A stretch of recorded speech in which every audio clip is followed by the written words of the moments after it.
parler, nous allons aborder le débat autour de la table ronde. Ils ont été présentés, les camarades qui sont à côté de moi. Donc on va procéder en 3 temps. Comme vous avez pu avoir dans le document préparatoire et dans le document d'orientation, sur les questions de vie syndicale, on souhaitait aborder trois questions importantes et incontournables pour améliorer les questions de qualité de vie syndicale. C'est premièrement, notre rapport à l'institutionnel au regard de toutes les lois qu'on a été confrontés durant ces dernières années. Le rapport aux salariés, notamment plus spécifiquement sur les catégories ingénieurs, cadres et techniciens. Et bien sûr, en 3e temps, le rapport aux syndiqués, démarche démocratique et revenir sur une démarche syndicale à partir de nos fondamentaux. Donc sans plus tarder, je vais donner la parole à Pierre Rouxel, qui est sociologue et qui a fait des études autour de ce rapport à l'institutionnel. Donc sans plus tarder, Pierre, à toi la parole. Merci beaucoup, merci Aziz. Bonjour à tous et à toutes. Très content d'être ici aujourd'hui, un peu intimidé aussi, vous êtes beaucoup. Du coup, je vais effectivement, donc moi je suis sociologue, je bosse à l'université de Rennes je travaille depuis quelques années, un certain nombre d'années sur les questions de syndicalisme. Aujourd'hui, je fais notamment une étude sur l'intégration des nouvelles syndiqués suite au mouvement retraite de 2023-2024. J'ai travaillé sur, disons aussi un peu avant, sur les évolutions du syndicalisme dans l'industrie, notamment face aux restructurations d'entreprises. Alors moi, c'était plutôt dans les années qui ont suivi la crise de 2008, qui a été marquée par beaucoup de licenciements, notamment une casse industrielle importante. Ça fait quand même des échos avec aussi ce qui peut se passer aujourd'hui. Je vais m'en tenir juste à exposer quelques idées vraiment très générales pour nourrir un petit peu la réflexion et pas être trop long. Aziz, d'ailleurs, tu me feras le cadrage si besoin. Du coup, un peu tiré de mes travaux, aussi ceux de mes collègues, il y a Sophie Bérou qui était mentionnée là, dans le petit film. Je ne travaille pas tout seul.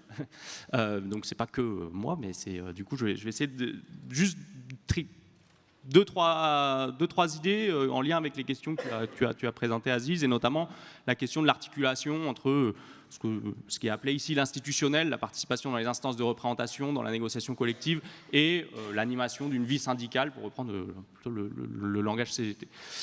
Du coup, la première idée, vraiment, constat assez général, et je pense qui fait un peu des redites, ou en tout cas qui est largement su d'une partie d'entre vous, mais je pense que c'est important de l'avoir en tête, c'est que depuis une période longue, mais plus particulièrement depuis le début des années 2000, depuis 20 ans en gros, les gouvernements successifs, Sarkozy, Hollande, Macron, ont largement encouragé, avec le soutien plus ou moins actif du patronat, la formation, la diffusion d'une démarche ou d'un style de syndicalisme particulier qui est ce qu'on pourrait appeler, enfin ce que j'appelle ici là, le syndicalisme d'entreprise. Avec l'idée que ces réformes, elles n'ont pas forcément cherché à éliminer le syndicalisme, à le supprimer, à de le faire disparaître, mais à essayer d'en façonner un certain type de syndicalisme qui serait un certain type de syndicalisme. Et ce syndicalisme d'entreprise, en gros, c'est l'idée qu'on va favoriser ou encourager la diffusion d'un style de syndicalisme qui se déploie plus particulièrement, avant tout, de façon prioritaire, dans l'entreprise, dans l'arène, dans le sein de l'entreprise, dans les canaux de représentation, dans les CSE aujourd'hui, dans les CE avant, et à travers les différentes procédures de négociation, d'accords collectifs d'entreprise. Il y a plein de réformes, plus ou moins visibles, plus ou moins publiques, qui ont eu cours depuis les années 2000. La plus récente et une des plus connues, parce qu'elle a fait beaucoup de mal à la représentation du personnel et au syndicalisme, ce sont bien sûr les ordonnances Macron de 2017, qui est un peu le dernier étage de la fusée, d'une certaine façon. Donc ces ordonnances, je pense que j'apprends rien ici à pas grand monde, mais elles ont occasionné une forte, notamment dans les grandes entreprises, plus de 300 salariés, une réduction importante des moyens syndicaux, avec suppression des CHSCT, le passage au CSE, la fusion des instances. On estime qu'il y a, selon les chiffres du ministère du Travail, environ un quart d'élus en moins suite au passage au CSE dans les entreprises de plus de 300 salariés. Alors, il peut y avoir peut-être des variantes sectorielles. Dans la métallurgie, je ne sais pas ce qu'il en est. Mais l'idée sur laquelle je voudrais insister, c'est que ces ordonnances, elles n'ont pas pour but d'éliminer le syndicalisme, elles ont pour but de façonner un certain type de syndicalisme. Et ce syndicalisme d'entreprise, avec l'idée que c'est dans l'entreprise et avant tout dans l'entreprise qu'on doit négocier les règles du rapport salarial, qu'on doit négocier sur les rémunérations, sur le temps de travail, sur tout un ensemble de choses, avec l'idée, c'est la logique libérale qui était déjà présente bien avant les ordonnances Macron, mais qui est réaffirmée fortement avec ces ordonnances Macron, que c'est dans l'entreprise qu'on doit négocier ces règles parce que ça permet de coller aux contraintes des entreprises, aux impératifs de performance, de profitabilité, de compétitivité économique des entreprises. Donc, négocier dans l'entreprise, quitte à ce que ce soit défavorable, c'est le principe dit de faveur, aux conventions collectives, au code du travail, etc. Et de ce point de vue, c'est une réussite. C'est-à-dire que depuis 2017, le nombre d'accords collectifs signés dans les entreprises a fortement augmenté. C'est 80 000 aujourd'hui, en 2022, et c'était 50 000 au moment des ordonnances, par exemple, pour donner un chiffre. Donc l'idée, c'est qu'aux yeux des gouvernements successifs, aux yeux du gouvernement de Macron et des précédents, un bon syndicaliste n'est pas un syndicaliste qui n'existe plus, mais c'est un syndicaliste qui, avant tout, va s'affairer à représenter les salariés dans l'espace de son entreprise, qui est capable de négocier sur des sujets de plus en plus nombreux et qui est capable dans le même temps aussi de prendre en compte les contraintes économiques de son entreprise, qui a une situation particulière, des difficultés, etc. Ce type de syndicalisme, et ça c'est la deuxième idée juste que je voudrais introduire, j'en ai que 3, la deuxième idée sur laquelle je voulais un peu revenir, c'est l'idée que ce type de syndicalisme, selon les organisations syndicales, il va rencontrer plus ou moins de succès. Dans des organisations qui se qualifient réformistes, c'est un modèle qui a pu être largement approprié, encouragé. L'organisation à 4 lettres qui a été un peu chahutée ce matin, par exemple. Dans une organisation comme la CGT, qui se revendique de classe, de masse, on considère généralement, il y a des fortes résistances à la promotion de ce syndicalisme d'entreprise, puisqu'on considère très classiquement, ça je ne prends rien, je le répète, qu'un militant syndical, ça marche sur 2 jambes. C'est un représentant du personnel dans son entreprise, mais c'est aussi un acteur de la transformation sociale et un membre d'une communauté plus large de travailleurs qui a les intérêts communs, membres des mêmes classes, pour le dire.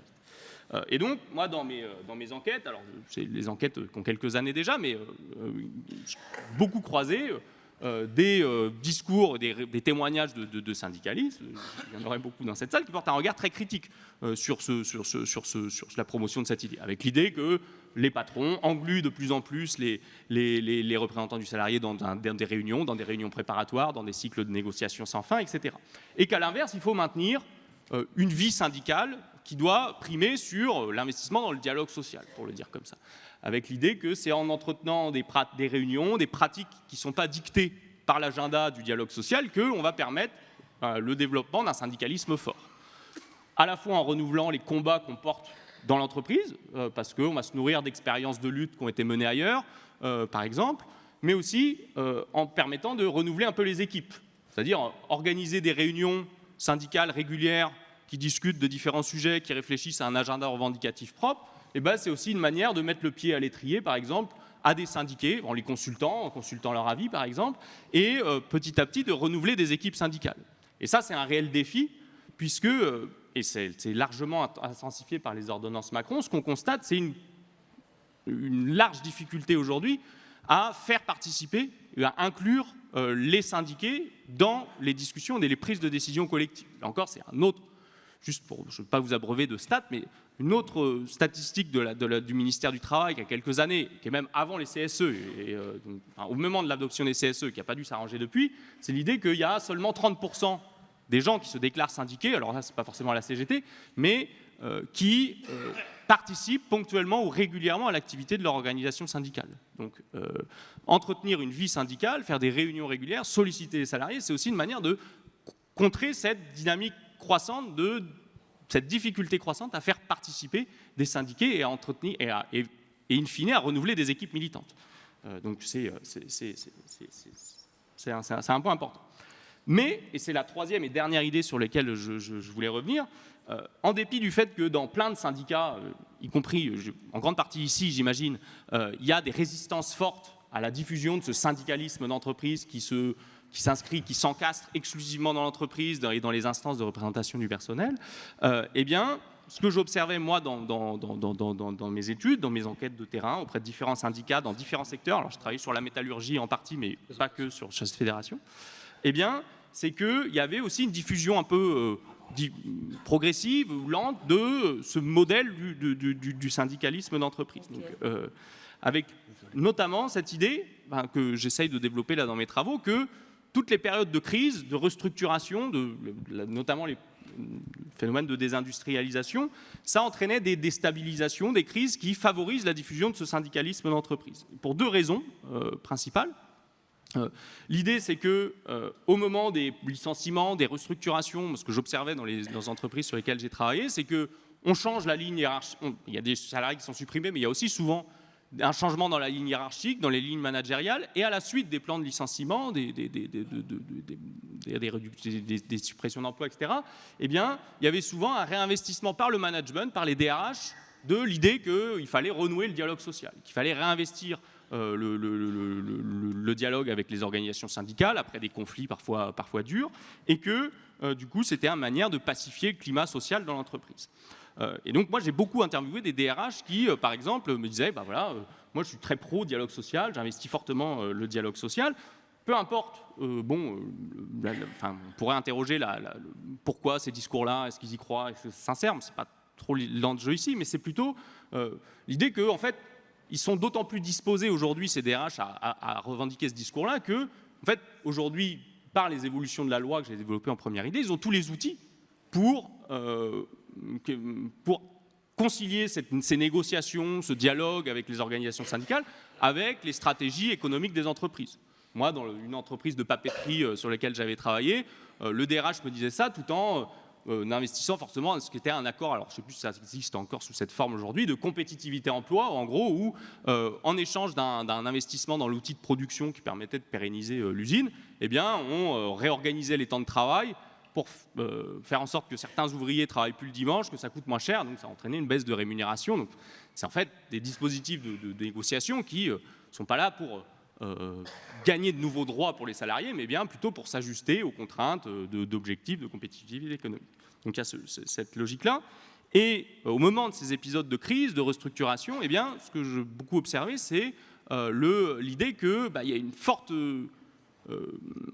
fragilisation des équipes syndicales. Les plans sociaux, les plans dits sociaux, c'est du coup une période dans laquelle il y a un renouvellement militant très rapide et subi par les équipes syndicales, avec le départ de militants souvent expérimentés qui ont une longue histoire notamment de militantisme, et l'arrivée à des responsabilités de militants et militantes qui sont souvent pleins de bonne volonté, mais qui n'ont pas eu toute cette acculturation, disons, au syndicalisme, à la CGT, à ses identités, à ses valeurs, qu'on peut suivre de formation, on peut participer à des congrès, par exemple, et qui se retrouvent propulsés à des responsabilités très rapidement. Ils ont adhéré et quelques temps plus tard, ils sont secrétaires de CSE. Et sans toujours avoir ce rapport à l'organisation qui s'est construit souvent longtemps, ou cette filiation avec d'autres représentants. Et donc, ça a pour effet de favoriser la diffusion de ce syndicalisme d'entreprise qui devient une solution un peu facile, disons, pour ces nouveaux militants qui savent un peu pas trop quoi faire une fois qu'ils arrivent à des situations de responsabilité. Et ça a pour effet, je finirai un petit peu là-dessus, de complexifier, donc de favoriser ce syndicalisme d'entreprise et donc, par conséquent, de rendre beaucoup plus difficile tout un travail de mobilisation sur des causes qui échappent au dialogue social d'entreprise. On a eu les retraites il y a 2 ans, mais moi, à l'époque de mes enquêtes, c'était la loi travail. Mais mobiliser sur des grandes causes interprofessionnelles, quand on a été biberonné à cette vie des instances ou à ces négociations collectives, ça ne va pas de soi. Et de la même façon, porter des combats idéologiques comme la lutte contre l'extrême droite dont il était question ce matin, eh bien, ça devient aussi beaucoup moins intuitif et beaucoup moins évident. Donc, je finis là-dessus en soulignant que cette tendance-là de diffusion et de repli sur le périmètre, ce recentrage sur l'entreprise, il me semble qu'aujourd'hui, dans plein de secteurs, plein d'endroits de la CGT, c'est quelque chose qui gagne du terrain, sous l'effet croisé là, de ces restructurations qui cassent les collectifs militants et de ces politiques gouvernementales qui encouragent depuis 2 décennies très largement ce recentrage-là. Et donc, il y a bien sûr des résistances à tout ça au sein de la CGT, Mais je pense qu'il importe d'avoir en tête, c'est que ces résistances, elles sont surtout le fait de grands syndicats qui ont des moyens conséquents, 50, 100 syndiqués, plus éventuellement, mais que dans tout un ensemble de plus petites structures, de plus petites bases, parce que la CGT aujourd'hui c'est 20 000 bases et la moitié presque d'entre elles ont moins de 10 syndiqués, donc c'est un émiettement très fort, eh bien, c'est beaucoup plus difficile de contrer cette logique-là. Donc je pense que ce n'est pas pour pointer les bons points ou les mauvais points, ou pas du tout pour un discours défaitiste, mais je pense que ça invite à remettre au premier plan et de façon prioritaire la question d'orga, la question du travail, de comment on anime cette vie syndicale et comment on fait en sorte, comment on trouve les outils pour accompagner ces bases, notamment qui ont peu de moyens, pour faire en sorte qu'ils ne se coulent pas dans le moule du syndicalisme d'entreprise dans lequel les gouvernements Macron essaieraient et ses prédécesseurs essayent de les enfermer, et qui mettent en lumière tout un ensemble de difficultés. Je pense à tout ce qui s'est passé autour de la séquence retraite, de la difficulté à mettre le pays à l'arrêt à ce moment-là, etc., qui mettent assez à jour les problèmes que ça peut poser. Voilà. Désolé si j'ai été trop long.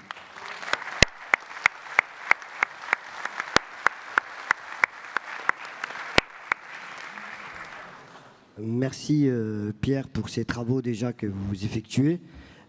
Du coup, vous avez bien compris, hein, le premier thème, la première partie, c'est surtout notre rapport à l'institution et les conséquences de toutes ces lois qui nous ont, comme l'a bien précisé Pierre, donc là je vais laisser la présidence pour les prises de parole de la salle. Bonjour mes camarades.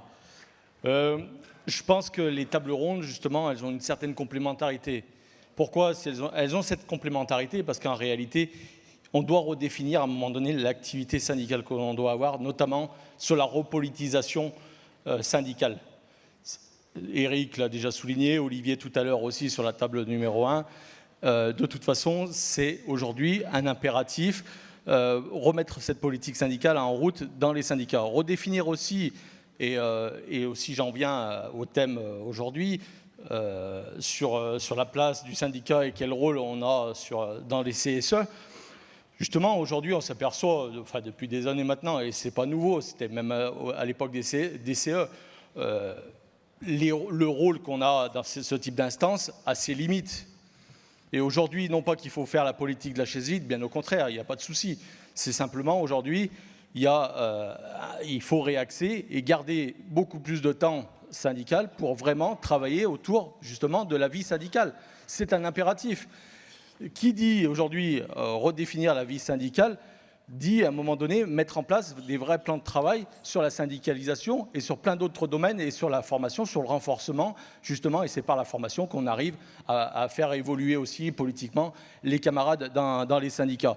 Donc je pense que là-dessus, il y a un besoin de définir et de différencier un élu du CSE et un élu CGT au CSE. C'est deux choses complètement différentes. Je ne vais pas l'aborder, de toute façon, je suis un grand bavard et je n'aurai pas assez de 3 minutes, mais voilà.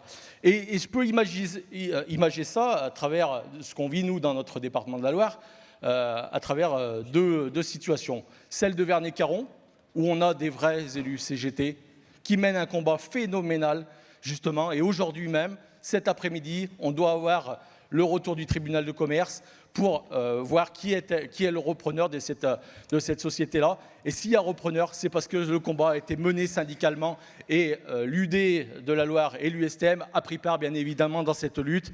Et aujourd'hui, on arrive à maintenir, malgré un PSE d'une dizaine de salariés, plus d'une cinquantaine d'emplois.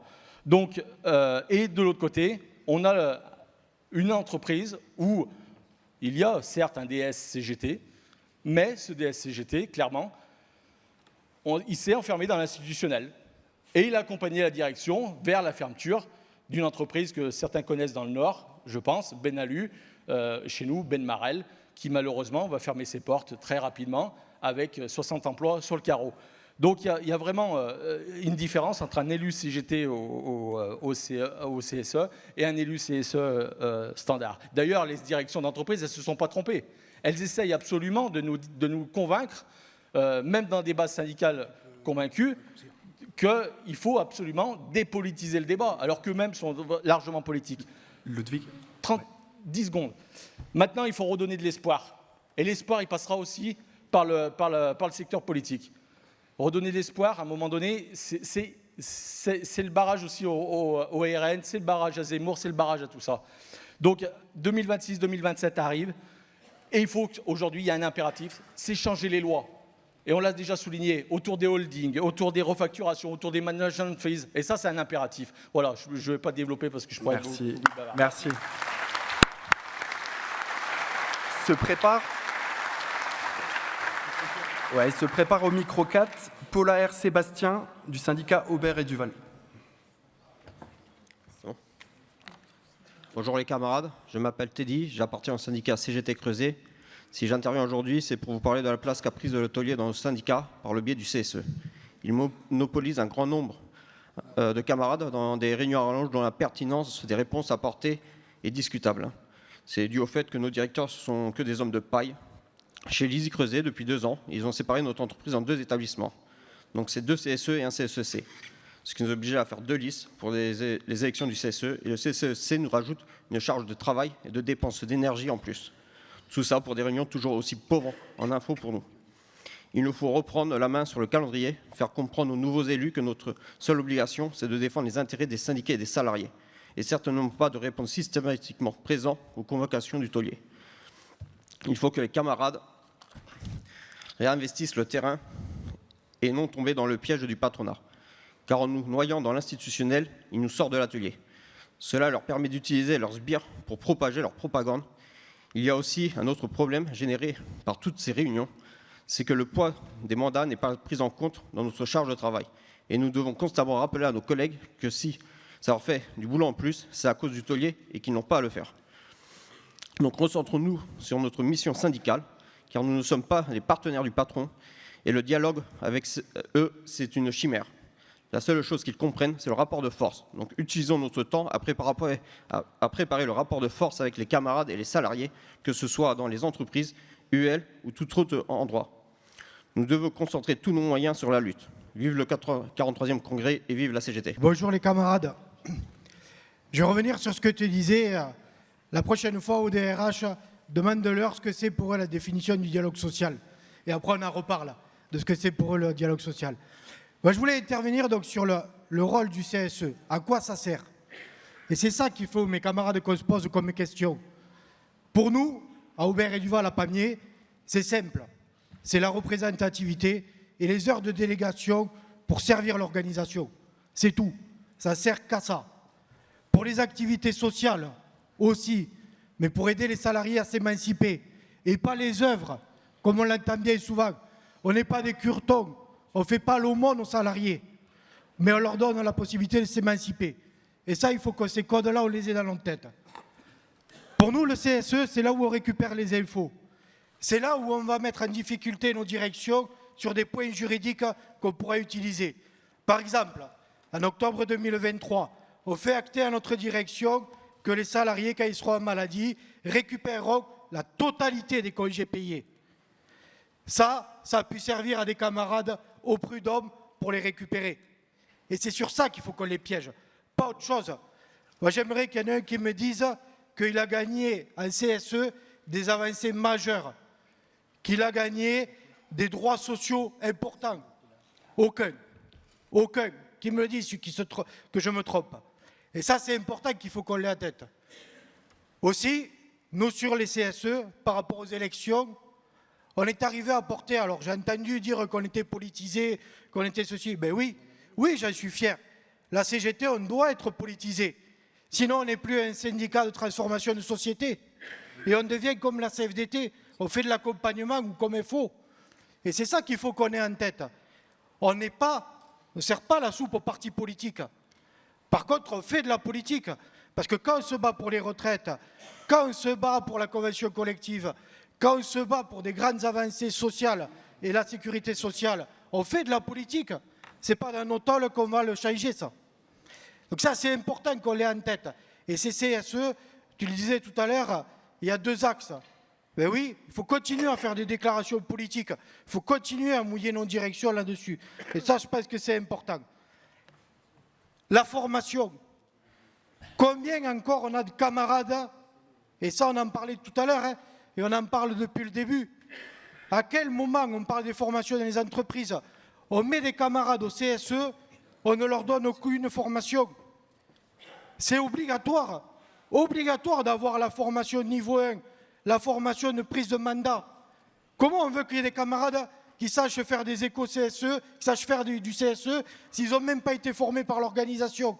On laisse la place aux patrons. Et on les laisse les former comme ils veulent. J'ai terminé. Donc aujourd'hui, quand vous allez voir un camarade et que vous lui demandez de se mettre sur une liste syndicale, si vous, en tant que dirigeant syndicaux, vous ne lui proposez aucune formation, vous ne valez rien.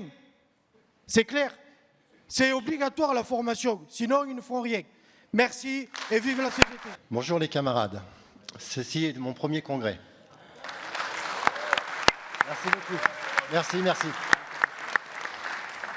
Donc je représente la SNOP. Nous sommes un groupe mondial composé de 12 sites en France. Nous sommes 1800 salariés sur 177 agacés. Nous fabriquons principalement de la carrosserie automobile. Comme vous savez tous en ce moment, l'automobile marche très mal. Donc c'est assez difficile, mais on arrive à s'en sortir. Donc nous sommes sous l'accord ARME, je ne sais pas si vous connaissez, et la direction nous propose de passer sur de la modulation. Alors que nous avons un nouvel accord ARM rebond qui va être voté normalement par les... par je ne sais plus comment ça s'appelle. EDS. Et donc, on ne voit pas la chose, pourquoi on mettrait en place leur accord. Donc, nous sommes contre. La CGT, nous sommes contre. Mais on voit bien que les autres syndicats, comme vous savez, sont pour. Donc, ceci pose un problème. Comme vous savez tous, la CGT prône toujours d'aller voir les gens qui sont dans les ateliers. Et nous, à la CGT Agacé, c'est ce qu'on fait. Toutes les décisions, on dit que c'est les salariés qui doivent les prendre en... Donc je suis syndiqué que depuis 3 ans. J'ai été élu il y a 1 an à peu près, 2e collège. Je suis trésorier du CSE, membre du C2SCT et ainsi secrétaire syndicat. Je suis également élu CSE central, je monte au CSE centraux. J'ai en plus la chance d'être élu récemment au CE de l'UL d'Argentan. J'ai fait la formation, j'ai entendu beaucoup de choses sur la formation tout à l'heure, CSE C2SCT de l'USTM 61. Et je les remercie parce que franchement, c'était une très bonne formation. J'ai des collègues qui l'ont fait par rapport à leur patron et ils m'ont dit que c'était de la merde. Désolé pour mon... Je parle comme ça, voilà. Donc, en 2019, on a perdu les élections. Les FO ont gagné, pas de chance pour nous. Donc, nous sommes battus. On a eu l'aide de Jean-Michel Lucret et Jean-Pierre Guérin qui nous ont montré la voie à suivre, nous ont aidés. On a fait beaucoup de réunions. On a été beaucoup dans les ateliers pour prendre la température, on va dire, pour voir ce que les gens pensaient de nous et ce qu'ils voulaient exactement. Et nous avons eu la chance, en 2024, on a retourné FO. Nous avons remporté les élections avec 61%. Merci. Donc nous avons remporté les élections avec 61%, 6 sièges pour nous. Camarades, ouais. J'ai dépassé, désolé. Ouais. Et 3 pour la FO. Faut finir, ouais. Donc voilà, je suis juste là pour vous dire que je suis fier d'être à la CGT. Et force à la CGT, vive le 43e congrès et continuez comme ça.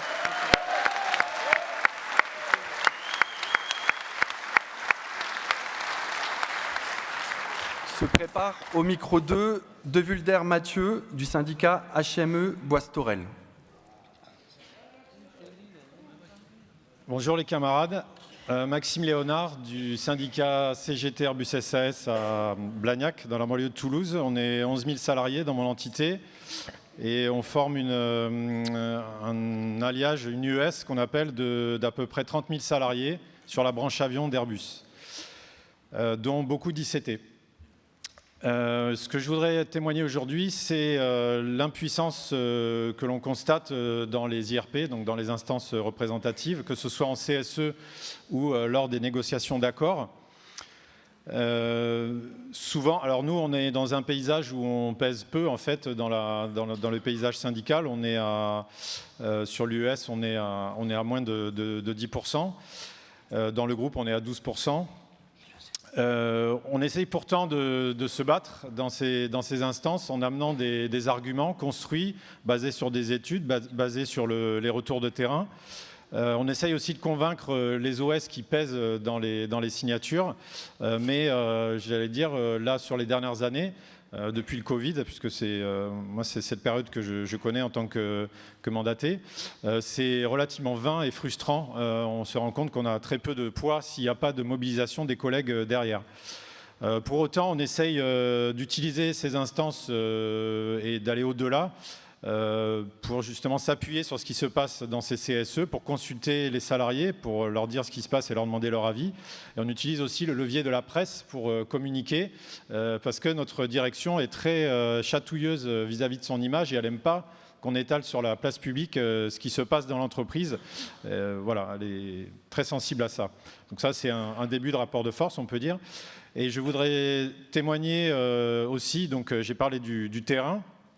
On s'est engagé dans une démarche de nos deux entités avec la CGT, tous ensemble. Comme on a eu des meilleurs résultats depuis 2019, on a plus de moyens humains et on va beaucoup sur le terrain pour aller voir les collègues. Voilà, on en a parlé plus tôt dans la journée, pour les informer de ce qui se passe dans ces instances, pour collecter aussi les revendications qu'on va porter dans ces instances et construire avec eux les revendications lors de réunions où on prend leurs revendications pour avoir cette démarche démocratique. Ce qui est compliqué, et là je vais me focaliser sur les ICT, c'est qu'il y a des idées reçues, beaucoup d'idées reçues sur la CGT, qui sont distillées par les autres OS, par les médias, etc. Et c'est pas toujours facile. Et on est aussi avec d'autres OS qui font du syndicat de service. Je vais t'accompagner pour tes augmentations, ta promotion, etc. Et donc on essaie vraiment à base de pédagogie de construire le rapport de force, y compris dans ces populations qui a priori ne sont pas très enclines à écouter nos arguments. Voilà. Ouais. Merci. Ouais, merci.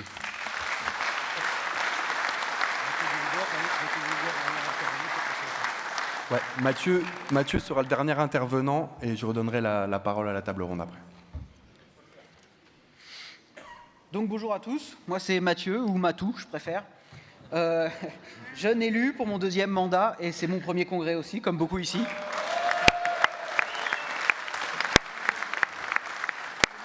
Donc je travaille chez HME, on est la seule usine avec une fonderie de laiton en France et 80% de notre production est issue de matières recyclées.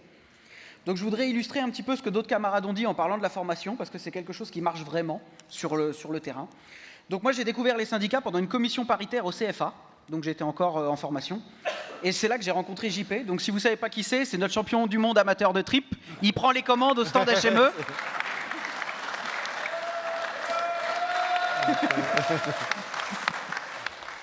Donc depuis cette commission, je me suis rapproché des élus et des syndiqués dans les ateliers pour observer et comprendre leur travail, en m'intéressant surtout au début au CHSCT.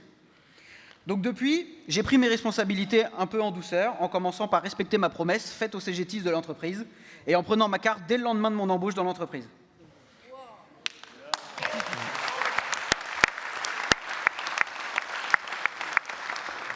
Donc ça a été suivi plus tard par un premier mandat de suppléant et aujourd'hui mon deuxième mandat en tant que secrétaire adjoint du CSE. Donc pendant ces mandats, j'ai fait différentes formations. La formation d'accueil avec Denis Bréant, qui était super. Des formations CSE, C2SCT et Éco-CSE avec Roland Béraud, qui est maintenant chez nos retraités. Des assises et des journées d'études, notamment avec Mathieu Coq, qui est un de nos camarades économistes et qui fait un job extraordinaire. Donc ces formations ont débouché sur 2 DGI en 3 mois dans l'entreprise et un taulier qui nous reprenait enfin au sérieux. Tout ça pour vous dire que pour moi, un des rôles importants de nos syndicats dans les entreprises, c'est celui-ci. Nous informer et nous former. La formation est indispensable pour pouvoir syndiquer et ça, c'est un travail que JP a non seulement impulsé, mais nous a aussi transmis. Avec un renouvellement de l'équipe syndicale, ce qu'on disait aussi depuis lundi, il faut transmettre son savoir accumulé. Et pas que les titulaires, les camarades. Il faut aussi former les suppléants. J'en fais partie. Cela passe par nos formations CGT, mais surtout par l'accompagnement des anciens qui nous aident avec leur savoir-faire. Nous avons de l'évolution à leur amener, ils ont le savoir à nous apporter. Chaque syndiqué devrait avoir au moins une formation d'accueil Et ensuite, en fonction de leur rythme, de leurs envies, de leur situation personnelle, lancer les autres formations. Donc pour assurer le boulot dans nos boîtes, en plus de nos batailles à mener, n'oublions pas notre rôle d'équipe, l'unité de cette famille que nous avons choisie. Vive la CGT!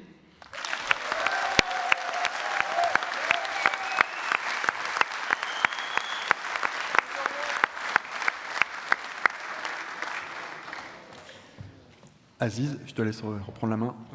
Oui, donc vous avez vu, on a un petit peu à traiter la question du rapport à l'institutionnel. On va essayer de traiter la deuxième question qui est posée dans le document préparatoire, qui est notamment la question de notre rapport aux salariés en lien avec la spécificité des ingénieurs, cadres et techniciens au regard de la transformation dans nos sociétés. Donc je vais donner la parole à Abdelkrim qui va présenter l'outil UFICT et comment on travaille autour de ces spécificités qui est un enjeu central aujourd'hui pour nous. Merci Aziz.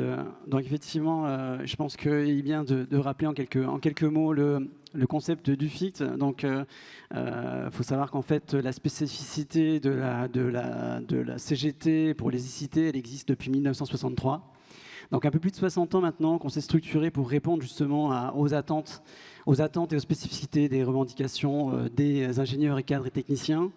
Et donc, en fait, quel meilleur outil que de construire justement une organisation qui leur ressemble? Alors, pourquoi je dis ressemble? Parce qu'effectivement, il y a un besoin fort d'identité chez ces populations, un besoin fort de s'identifier à une organisation qui leur ressemble et qui porte leurs revendications. Donc, l'UFICT, aujourd'hui, c'est un outil qui aide la fédération pour justement répondre à ces revendications spécifiques, mais pas que. C'est-à-dire que c'est important aussi au sein de l'UFICT qu'on pousse les sujets pour qu'on puisse unir en fait ces revendications aux revendications portées par les autres salariés dans les autres collèges et qu'on puisse construire tous ensemble en fait des revendications collectives. Donc on est vraiment positionné sur cette démarche et on se dit qu'en gagnant des combats dans le collège 3 qui est des fois difficile à intégrer, eh bien on favorisera la situation de nos camarades sur les autres collèges. Et donc, on le fait assez bien et je suis très fier, en fait, aujourd'hui de faire partie de la CE de l'UFICT avec les camarades qui ont été élus lors du congrès à Carcan. Puisqu'en fait, on fait un travail qui est assez lourd, assez dense, assez structuré et on prend le relais des travaux qui avaient été conduits par Edict, donc je remercie encore, et sous la coupe de nos deux co-secrétaires généraux, donc Fabrice et Laurent. Donc, cette UFICT est composée de 20 membres. Elle a donc défini, dans le cadre du congrès du Carcan, une feuille de route très détaillée qui reprenait les attentes et les spécificités exprimées par chacun et chacune des camarades lors du congrès à Carcan en octobre, pour construire après, on va dire quelques semaines et mois, un plan de déploiement structuré que vous avez reçu il y a quelques semaines et mois dans le cadre des diffusions dans la mailing list de la Fédé. Je vous invite d'ailleurs à la regarder parce qu'en fait, en plus d'être très structurée et de répondre à la feuille de route, elle est timée, on va dire, elle est séquencée en trimestre jusqu'en 2027. Voilà, désolé mon anglicisme, c'est une déformation professionnelle. Mais effectivement, vous pourrez voir en fait l'avancement des travaux et la manière dans laquelle les membres de l'UFICT on peut structurer leurs travaux et leurs prochains travaux afin de répondre aux attentes qui ont été exprimées lors du congrès de l'UFICT. Donc ça, c'est un petit point d'introduction pour vous dire, effectivement, c'est une entité, une organisation, une structure qui est au service des camarades, qui existe depuis plus de 60 ans et qui se structure. En plus de ça, en fait, on a travaillé avec les camarades sur le renforcement en fait, de nos travaux et du plan de déploiement sur une nouvelle identité visuelle. Alors, on axe beaucoup de travaux sur la communication. Au sein de notre CE, on a notamment une équipe dans la CE qui s'attelle maintenant à travailler sur les sujets de communication pour nous rendre beaucoup plus visibles. Une visibilité qui est nécessaire parce qu'en fait, on sait qu'aujourd'hui, la CGT dispose de l'ensemble des outils qui permettent de répondre aux attentes des cadres. Aujourd'hui, on parle du baromètre cadre, de l'observatoire du télétravail, toutes les revendications, tous les sujets, toutes les attentes peuvent trouver leur réponse au sein de la CGT. Donc il nous fallait justement nous rendre plus visibles pour dire effectivement vous avez des attentes, nous on est là. On est là pour y répondre, tout en gardant en vue, en ligne de mire, le fait de pouvoir unir l'ensemble des camarades de tous les collèges autour de revendications collectives. Alors, qu'est-ce qui fait de l'UFICT une réelle solution en fait, pour les camarades ? Pour les camarades d'ICT notamment. Aujourd'hui, vous savez, dans la métallurgie, donc la nouvelle convention collective a contribué à un déclassement général des des salariés, puisqu'il n'y a plus de reconnaissance des diplômes et des savoir-faire et des qualifications. Donc, je prends un exemple. Dans ma société, moi, je poste pour une société qui s'appelle SPS, qui fait partie d'un grand groupe, l'Imprimerie Nationale. On a vu l'arrivée d'une multitude de classifications F12. Alors, de la finance à la logistique, tout le monde est devenu F12 d'un coup, donc, sans aucune distinction. Donc, c'est très facile pour le patron. Allez, vous serez tous F12 et on verra où ça va vous mener. Donc, en gros, ce qu'on est en train de dire, c'est que le salarié, ses compétences, ses diplômes, ce qu'il a mis du temps à acquérir à travers le temps, n'est pas valorisé, n'est plus valorisé. Il se retrouve finalement à un niveau équitable et peu importe ses avantages en termes de compétences, tout disparaît d'un coup d'un seul. Donc c'est là, ce sujet-là, en fait, n'a été que la matérialisation d'une nouvelle perte de sens au travail. Et c'est aujourd'hui un sujet fondamental. Les ICT nous disent, en fait, moi je ne trouve plus qu'il y a du sens à mon travail. Ça tombe bien, en fait, nous, à la CGT, on a les réponses pour la perte de sens. On sait redonner du sens au travail. Et ça fait partie, en fait, des travaux et de la feuille de route qu'on a co-construit avec les congressistes et sur lequel la CE de l'UFIC donc, travaille d'ARIHP dans un échéancier assez structuré et sur c'est les thèmes sur lesquels on va donner des réponses, notamment aux ICT. Alors, ce qu'il faut savoir, c'est qu'on se trouve à une croisée des chemins sur aussi des mouvements qui sont complémentaires et qui justifient en fait la place de l'UFICT comme une solution pour les ICT. C'est-à-dire qu'en fait, on a une part du salariat qui devient de plus en plus ICT. Voilà, très clairement, le pourcentage des ICT augmente dans le salariat au niveau global. Et en plus de ça, on fait face à de nouveaux défis industriels. Alors, bien sûr, les nouvelles technologies et l'IA, l'écologie, les contraintes de souveraineté qui se posent de plus en plus à nous, mais également aussi les nouvelles formes de travail hybride. Alors, tous ces challenges, toutes ces nouvelles spécificités du monde du travail viennent en confrontation avec ce qu'on faisait traditionnellement et ce que les ICT donnaient traditionnellement dans le monde du travail. Et donc, ça crée une forme de perte de repères sur laquelle, en fait, nous axons en fait, les travaux de l'UFIC pour pouvoir répondre à leurs attentes. Donc, tu l'as dit, Aziz, dans un de tes derniers articles aussi pour le métallurgisme, effectivement, il y aura priorité à travailler sur les entreprises du CAC 40, du grand groupe. Les ICT doivent se positionner encore plus fortement dans ces grands groupes pour gagner en force et pouvoir renforcer la CGT, pas seulement pour les ICT, mais dans tous les collèges. Et moi, je peux en témoigner parce que je ne suis pas non plus un des plus anciens à la CGT. Donc, j'ai rejoint la CGT en juin 2023 en ouvrant une section syndicale dans mon entreprise, tout seul, voilà, en bateau. On a réussi à embarquer une dizaine de camarades et se présenter aux élections pro. Donc, on a fait un score honorable, ça fait 80% de représentativité avec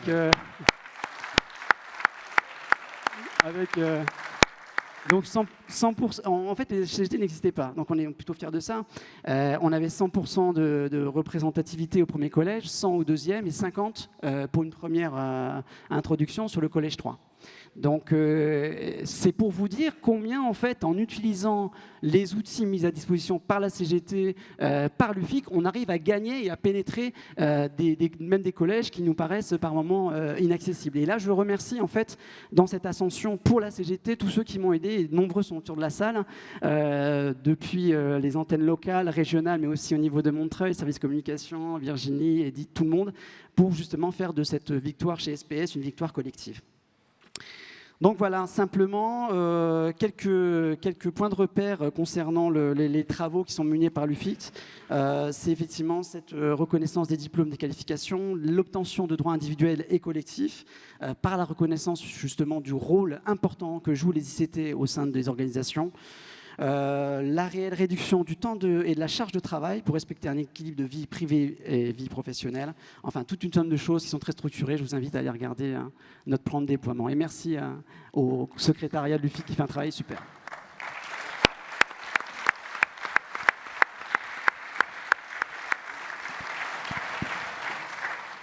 Voilà, avant de redonner la parole dans la salle, vous avez bien compris, on essaie d'aborder en 3 étapes les questions. Donc, essayez d'intégrer et n'hésitez surtout pas à nous faire part des difficultés que vous pouvez rencontrer sur ces questions-là. Je n'ai pas besoin d'avoir des... Bien au contraire, c'est en nous mettant en avant les difficultés que vous rencontrez pour essayer d'apporter les meilleures des réponses autour de cet enjeu-là, qui est l'enjeu central aujourd'hui, je le répète, pour la CGT, dans sa globalité, pas juste dans la métallurgie, mais dans toute la CGT. Et la CGT, c'est une CGT qui est ouverte à toutes et tous, qu'on soit issu de l'immigration, qu'on soit ingénieur, cadre, technicien, je préfère le repréciser. Et là, on va redonner la parole à la salle. Donc, je vous invite, pour ceux qui prennent la parole, à intégrer un petit peu tout ça, le rôle, la place du CSE, la spécificité aussi. J'ai vu qu'il y en a qui ont déjà un peu débordé sur la formation syndicale. Ça sera le 3e point après. Mais n'hésitez pas à nous faire part surtout des difficultés, les camarades. Bonjour à toutes et tous. Donc, je suis Fanny Cornet, secrétaire du syndicat CGT Framatome Grenoble. Les salariés de mon entreprise sont à 55% des ingénieurs et cadres et à 45% des OETAM. Cette répartition était inverse il y a 15 ans.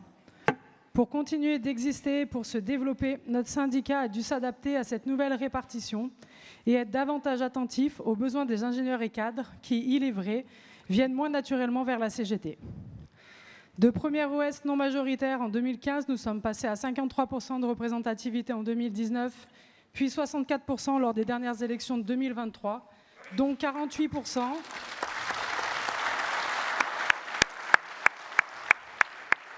Merci. Donc 48% dans le collège ingénieurs et cadres. Bien sûr, le contexte global a joué en notre faveur. Réorganisation, rachat. Car on le sait, dans ce type de situation, les salariés préfèrent se tourner vers des syndicats forts et combatifs pour préserver leurs droits. Mais je crois qu'au-delà du contexte, le travail de notre syndicat, un collectif avec des valeurs humaines et démocratiques, a payé. La colonne vertébrale de notre activité syndicale, c'est notre réunion hebdomadaire du jeudi, ouverte à tous les syndiqués, mais qui dans les faits réunit, il est vrai, surtout les élus. Ces réunions nous servent à partager nos infos, à lister tous les sujets à traiter, à réfléchir aux meilleurs angles d'attaque, à débattre, à voter si nous ne sommes pas d'accord et à se répartir les actions à faire. Nous gardons toujours à l'esprit l'intérêt du ou des salariés. Aussi, nous évitons de nous battre avec les autres OS, même s'ils nous attaquent, et évitons aussi les tracts juste pour se faire plaisir. On reste concentré sur l'objectif à atteindre et on choisit, selon la situation, le meilleur moyen d'instaurer le rapport de force avec la direction.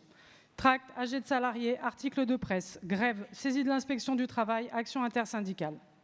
Nous avons compris depuis longtemps que le CSE n'est pas le lieu où nous obtenons des avancées pour les droits des salariés. Aussi, nous essayons de consacrer assez peu de temps aux réunions avec la direction et utilisons le CSE uniquement comme un outil nous permettant de récupérer des infos à transmettre aux salariés et également de graver dans le marbre, via le PV, certaines alertes et déclarations. Et c'est tout. Le CSE, c'est une façon pour la direction de cadrer les actions syndicales, ce qu'ils appellent faussement le dialogue social. C'est à nous de prendre ou reprendre la main et le tempo. Notre activité syndicale ne doit pas se limiter aux réunions avec la direction. C'est ce qu'ils souhaitent, car c'est dans leur intérêt. Mais on le sait bien, si c'est bon pour eux, ça ne l'est pas pour nous.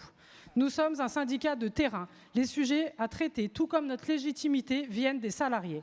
Le fait d'être nous-mêmes des salariés, connaissant les mêmes conditions de travail et les mêmes problématiques que nos collègues est très important. C'est pourquoi nous, élus de la CGT Framatome Grenoble, restons principalement dans nos métiers de base plutôt que dans des cumuls de mandats. C'est important pour nous de rester connectés à la réalité du terrain et c'est également important pour l'image renvoyée aux salariés. Aux élections professionnelles, nombre de salariés votent pour des personnes plus que pour des étiquettes syndicales. C'est pourquoi nous accordons beaucoup d'importance, j'ai presque terminé, à l'exemplarité et au respect des mandats qui nous sont confiés. On a conscience que nos actions nous engagent, mais engagent également l'image de notre syndicat et des autres élus, et que nos heures de délégation ne nous ont pas été données par le patron, mais par les salariés qui ont voté pour nous. Je suis fière de mon syndicat, fière de le représenter aujourd'hui. C'était mon premier congrès. Vive la CGT!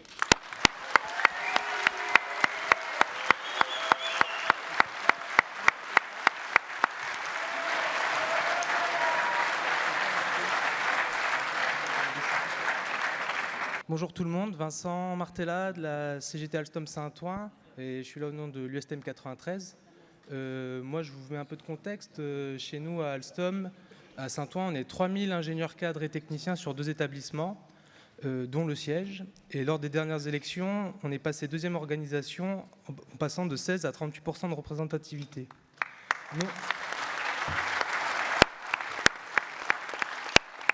vu notre contexte, on n'a pas le choix, on doit aller vers les cadres, parce qu'on doit aller vers tous les salariés, et on n'a que des ingénieurs cadres techniciens. Et du coup, ça va être aussi le cas dans beaucoup d'entreprises de plus en plus, quoi. Nous, on a entendu avec d'autres, par exemple, camarades de notre coordination Alstom, des idées reçues sur une population individualiste, ils ne viennent pas faire grève quand on les appelle, des choses comme ça.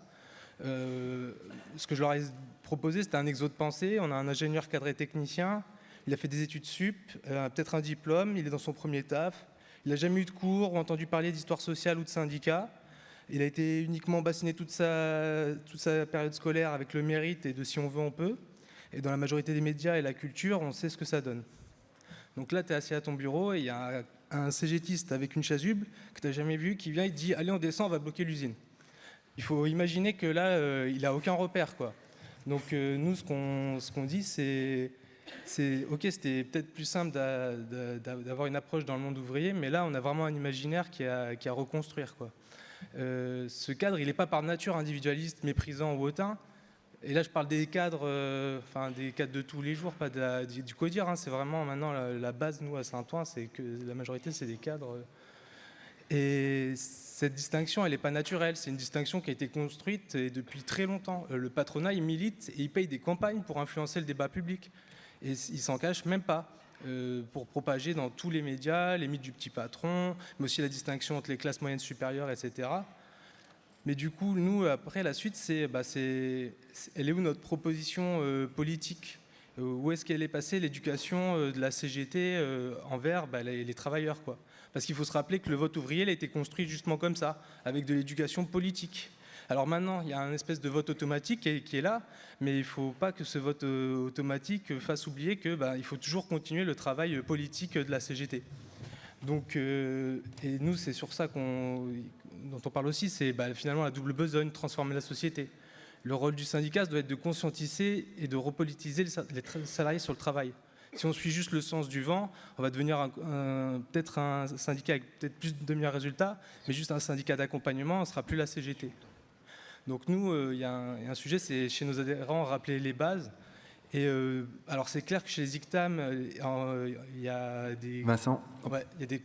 Je finis. Il y a des fois, c'est compliqué de s'implanter, etc. Nous, on a utilisé les outils de l'UFICT pour s'implanter dans nos établissements. Et voilà, nous, le but, c'est après que ce cadre-là nous permette aussi de développer les idées du syndicalisme. Voilà. Merci. Excusez-moi, je suis un peu stressée, j'ai pas l'habitude. En fait, j'ai pris le micro à la main parce que ça me rappelle les manifs, ça me rassure.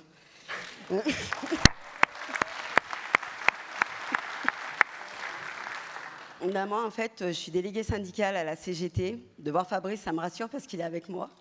On est à Soitec ensemble avec Kamel. On est issu d'une boîte de 1900 employés, dont 75% d'ingé4 techniciens et 25% d'ouvriers.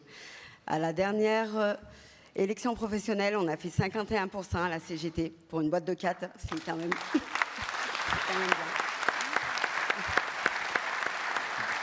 Là où je voulais intervenir, c'est que l'institutionnel, on en parle beaucoup. Les CSE, pour moi, ils servent à prendre des informations et à alimenter les combats qu'on a sur le terrain. À faire attention à nous-mêmes, à ne pas devenir une institution, ce qui peut vite être le cas.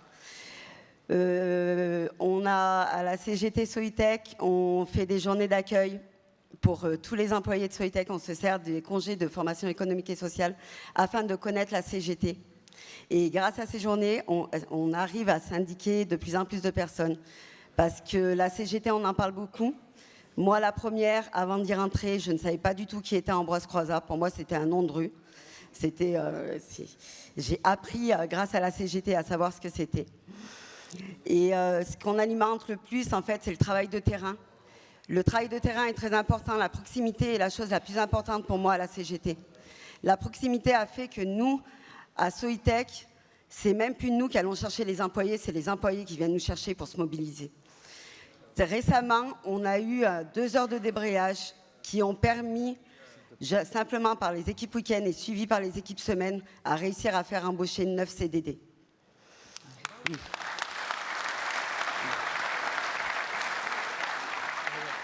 Le dernier combat qu'on a mené, c'est l'humiliation et la dégradation des conditions de travail d'un opérateur qui travaille dans mon équipe. Son manager l'a comparé pour lui faire changer de poste. En fait, il s'est pris pour un entraîneur de foot. Il est arrivé, il lui a dit « Voilà, pour moi, je suis un entraîneur, les chiffres passent avant tout. Pour le bien de la productivité, j'enlève le moins compétitif. » Par contre, ce qu'il n'a pas compris, en fait, c'est quand une équipe ne marche pas, c'est l'entraîneur qu'on fait sauter. Et...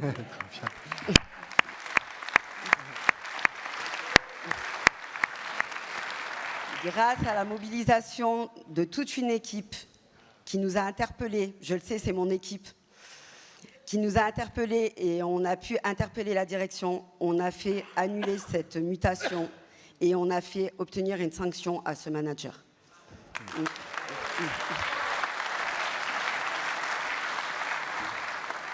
Pour terminer, je dirais que les conditions de travail, Fabrice, ça me rappelle le CSE, tu me laisses 2 minutes.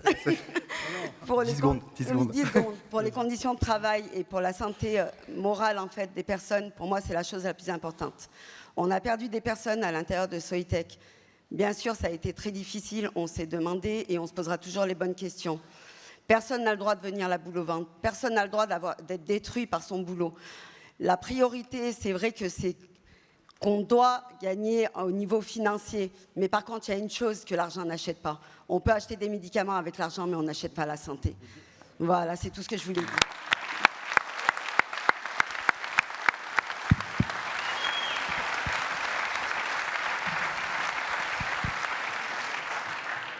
Bonjour les camarades, Sébastien, délégué syndical chez Manitou. Notre syndicat a progressé significativement en nombre d'adhérents, passant de 46 syndiqués à 102 en 3 ans. Ce bond de syndicalisation est dû à plusieurs facteurs. Premièrement, la formation Action-Renforcement, qui a permis d'enlever des freins à la syndicalisation et de remettre les élus face à leurs responsabilités. Deuxièmement, grâce à un renforcement de notre travail de terrain, à des consultations à l'ensemble des salariés. Et dernièrement, en formant les syndiqués avec la formation FANS, qui, une fois après avoir suivi cette formation, arrivent eux-mêmes à syndiquer les salariés. Malgré tout, il reste un axe de travail important à mener pour convaincre à la mobilisation. La formation syndicale et le développement de la vie syndicale doivent être les piliers majeurs pour construire une fédération forte, des syndicats forts capables de défendre efficacement les droits des travailleurs, mais aussi pour redevenir un syndicat de classe et de masse pour pouvoir conquérir de nouveaux conquis sociaux et non être un syndicat de défense de nos acquis. Vive la CGT.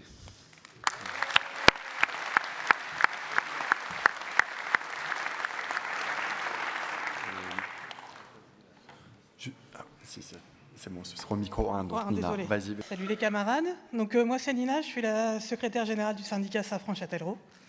Dans notre entreprise, la CGT a une bonne place, on ne va pas se mentir.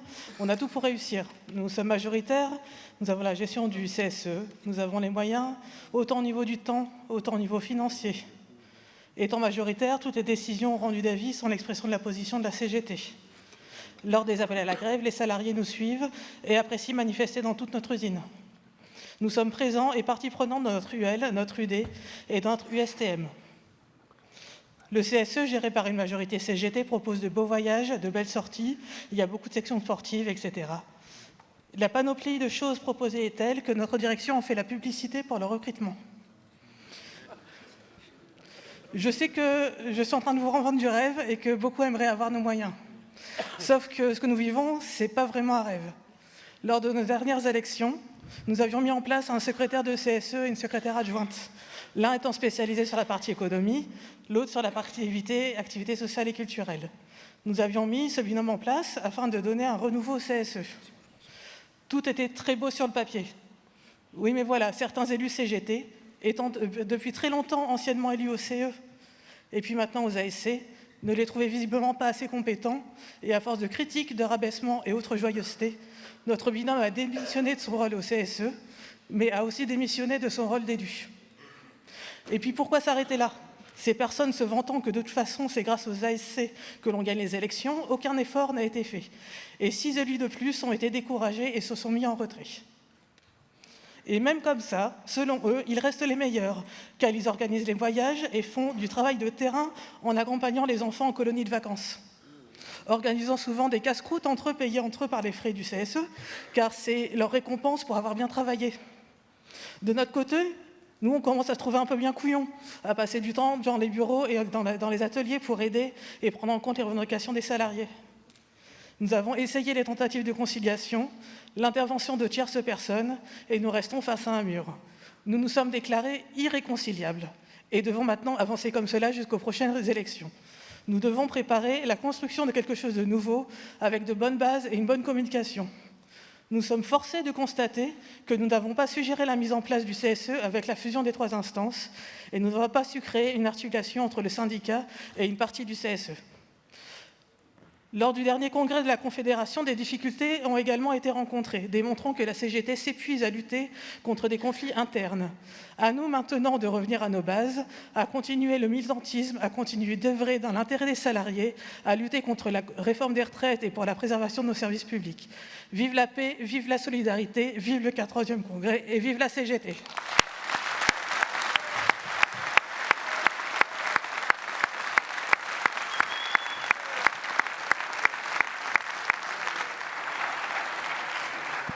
Ouais, je redonne la parole à la table ronde.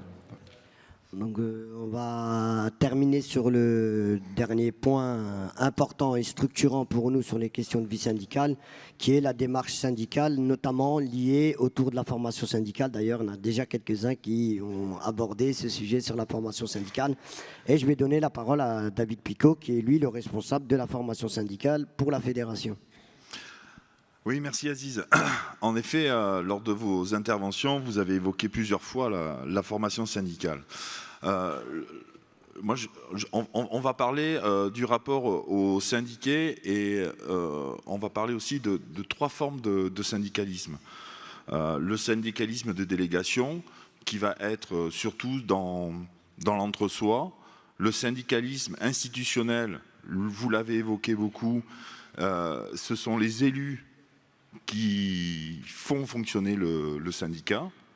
Et le syndicalisme démocratique, c'est bien évidemment celui que nous portons, mais qui est difficile alors, à mettre en place, mais surtout à faire vivre. Donc, je vous rappelle nos slogans, syndiqués, acteurs, auteurs et décideurs. Sur les CSE, le CSE doit être un outil du syndicat. Il y a une camarade qui l'a évoqué.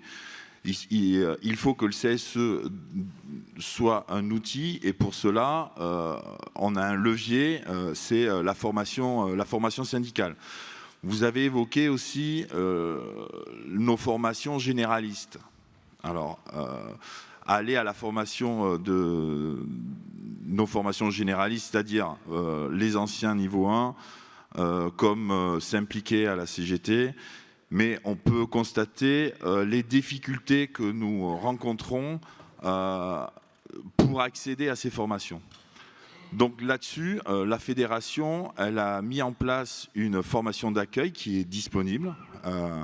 Alors attention mes camarades, hein, cette formation-là ne se substitue pas aux formations généralistes. Mais en tout cas, on a un outil pour les camarades, les nouveaux adhérents qui arrivent dans le syndicat et au moins ils savent où ils mettent les pieds. On parle des enjeux du CSE, mais l'enjeu principal, ça va être la représentativité. Et comment gagner cette représentativité ? Alors je crois que c'est le camarade de Framatome qui en a parlé sur la formation action, je ne sais pas comment on l'a appelé, je ne me rappelle plus, renforcement, parce que le nom c'était reconquête électorale et on a préféré enlever ce mot. Donc sur action renforcement, c'est une méthodologie que l'on met en place, une méthodologie rigoureuse et qui a fait ses preuves. Qui a fait ses preuves chez Framatome, qui a fait ses preuves à la SNOP, qui j'espère va faire ses preuves chez IBM où il y a plus de 90% d'ingé et cadres. Donc voilà, maintenant cette formation-là qui a été alors, mise en place, mais qui a par Yves Devedec, qui n'est pas là, mais bon, qui a aidé à sa mise en place, arrive à comment dirais-je, arrive à avoir des résultats. Par contre, il va falloir alors la ventiler, il va falloir que cette formation-là devienne un outil de proximité. C'est-à-dire, je m'explique, il va falloir que nos structures, les USTM, voire les syndicats, se l'approprient. Et là, la fédération prendra ses responsabilités pour aider les camarades pour qu'ils puissent dispenser de ces formations. C'est-à-dire, il va falloir investir dans la formation et avoir des formateurs dans nos structures. Alors, on a déjà commencé. On a déjà commencé avec les formations institutionnelles, c'est-à-dire avec les formations SSCT. Hein. Il y a un camarade aussi de Normandie qui l'a évoqué. On a aussi et la formation au CSE. Pourquoi on a fait ça? Parce qu'on est en train de se battre contre le patronat et les fameuses formations communes. Qu'est-ce que nous avons en commun? Je me le demande bien. Le camarade disait tout à l'heure, nous avons posé 2 DGI. Je ne sais pas si dans les formations communes, on évoque les DGI. Sur les formations CSE et SSCT, on parle de la mise en place de notre démarche syndicale. Je ne sais pas si dans les formations communes, on parle de la démarche syndicale de la CGT. Et même dans les formations dispensées par les différents cabinets qui peuvent exister. Donc voilà, formons-nous CGT pour être plus forts, pour gagner en représentativité. C'est l'enjeu que l'on doit gagner.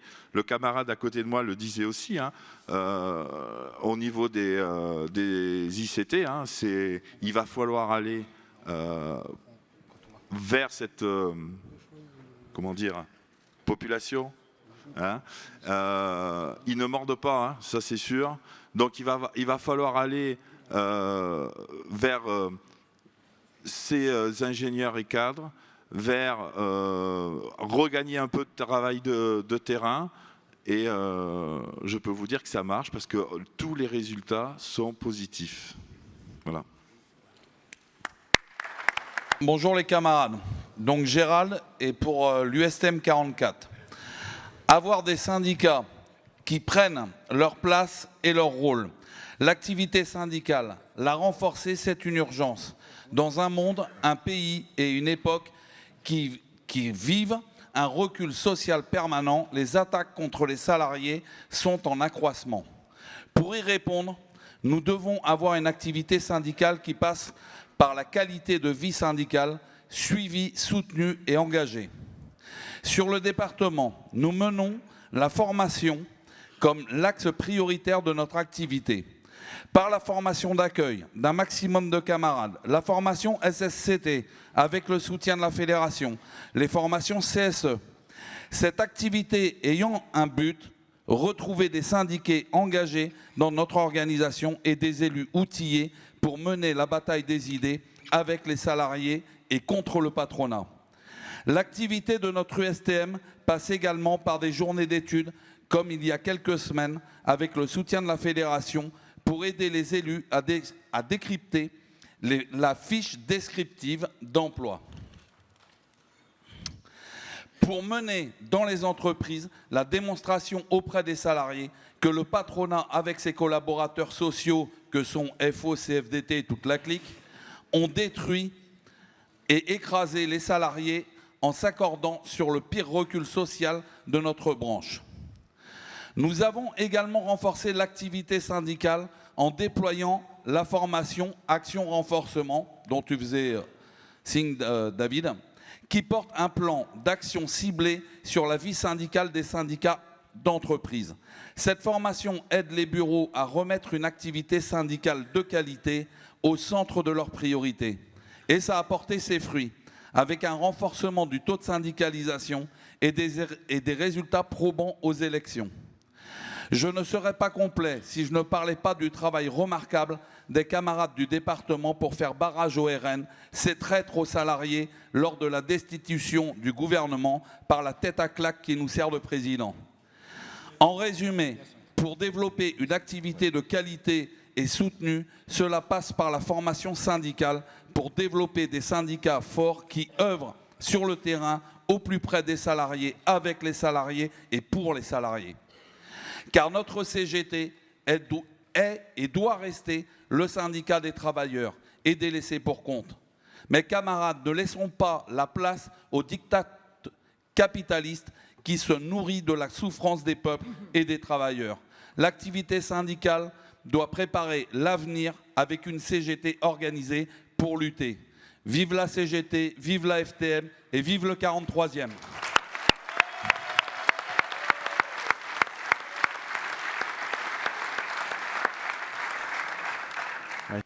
Bonjour les camarades, Élie Marcoux de l'USTM du Rhône. Mon syndicat c'est la CGT Montabert, on fait des gros marteaux-piqueurs, des gros perforateurs pour la mine, la carrière, le BTP. Pour établir, clarifier, définir et outiller les militants quant à leur rôle au sein de leur syndicat et dans leur CSE, la place de la formation syndicale est centrale. Ça a déjà été dit par les camarades, mais je pense qu'il faut quand même insister là-dessus. Elle permet simplement de tout organiser dans la tête des camarades, dans leur quotidien et dans leur lutte. Effectivement, en premier lieu, elle donne des modes d'emploi et des outils pour faire vivre la vie syndicale et pour faire fonctionner les CSE, qui sont eux-mêmes des outils de la CGT et de la lutte, qui ne sont absolument pas une finalité. Mais elle permet surtout de renforcer les convictions des élus, de renforcer les convictions des syndiqués, de les repolitiser, d'en faire dans les deux cas des militants. Elle participe à faire fonctionner les syndicats et les CSE, mais elle permet aussi le renforcement syndical, les adhésions. C'est quelque chose que j'ai déjà vu par la formation syndicale, réussir à faire adhérer des gens qui étaient semi-convaincus, qui étaient le cul entre deux chaises, qui allaient venir, mais qui n'étaient pas encore et qui se sont rendus compte que oui, avoir une organisation, c'est indispensable. La mise en place d'une politique des cadres, repérer les camarades qui seront en responsabilité dans le futur, d'améliorer les rapports de force et de renforcer les luttes dans les entreprises, de faire monter la bataille des idées, la remise en cause des modes de gestion et d'exploitation capitalistes, qui, nous le savons tous, épuise, ronge, abîme par son exploitation l'homme et la nature. Dans cette bataille des idées, il y a celle importantissime à poser de la propriété privée des moyens de production et de leur réappropriation. Il va nous falloir, avec nos outils, les syndicats, les instances et surtout l'organisation collective et la grève, remettre en question ces priorités. On l'a vu avec les 1336, on l'a vu avec la CPMM, avec la SKIC dans le Rhône, les deux coopératives de distribution de la presse, avec les Duralex. C'est possible. Le travail n'a plus les moyens de payer cette sangsue qu'est le capital. C'était les mots de l'avocat des Duralex avant qu'ils réussissent à récupérer la boîte. C'est pour toutes ces raisons que la Fédération des travailleurs de la métallurgie s'engage et met les moyens matériels mais aussi financiers dans la formation syndicale. Je m'en félicite, je nous en félicite. Effectivement, ça a déjà été dit, mais la Fédération décentralise le plus possible les formations qu'elle propose. Mes camarades, jeunes, anciens, expérimentés ou pas, en responsabilité ou pas, formez-vous et faites-le tout le long de votre vie militante. Formez-vous, formez-vous, formez-vous et formez-vous à la formation de formateurs. C'est entre autres par le moyen de la transmission qu'on gagnera la bataille. Merci les camarades de m'avoir écouté. Vive les métallos, vive la CGT, vive le 43e congrès. Bonjour camarades, Amine de la CGT de Bertrand Dickinson, Pont-Clé, Grenoble. Quelques points en bref du travail fait par les camarades au sein de l'entreprise. Et comme veut l'habitude, c'est mon premier congrès.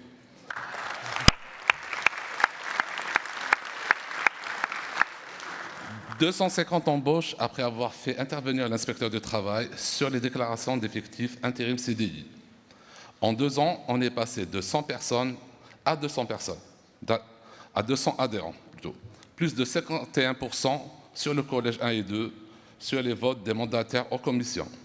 CGT Jeunes, on est passé de 0 à 9 avec une participation au congrès jeune de Montreuil. En 3 ans d'NAO, 14% d'augmentation des salaires. Juste un exemple, au dernier NAO, on a proposé 10, il fallait le tenter, d'augmentation contre 2,8 pour la CFDT. Le résultat, 3,2%. Et tout ça...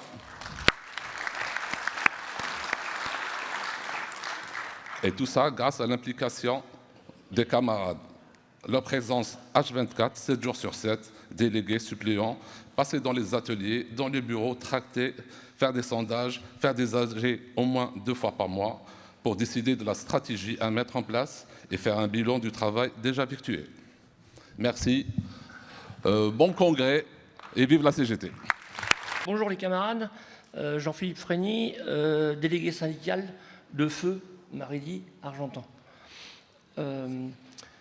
C'est un congrès assez particulier pour moi puisque c'est mon dernier en tant qu'actif. Je suis en retraite depuis le début de la semaine.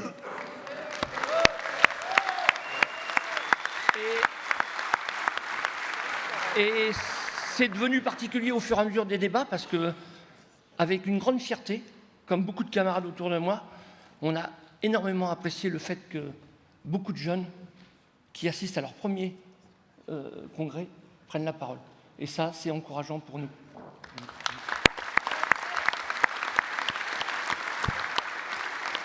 Alors, je ne savais pas si je devais prendre la parole et intervenir pendant ce congrès, parce que quand je vous ai dit Feu Marelli, notre entreprise est fermée depuis 18 mois.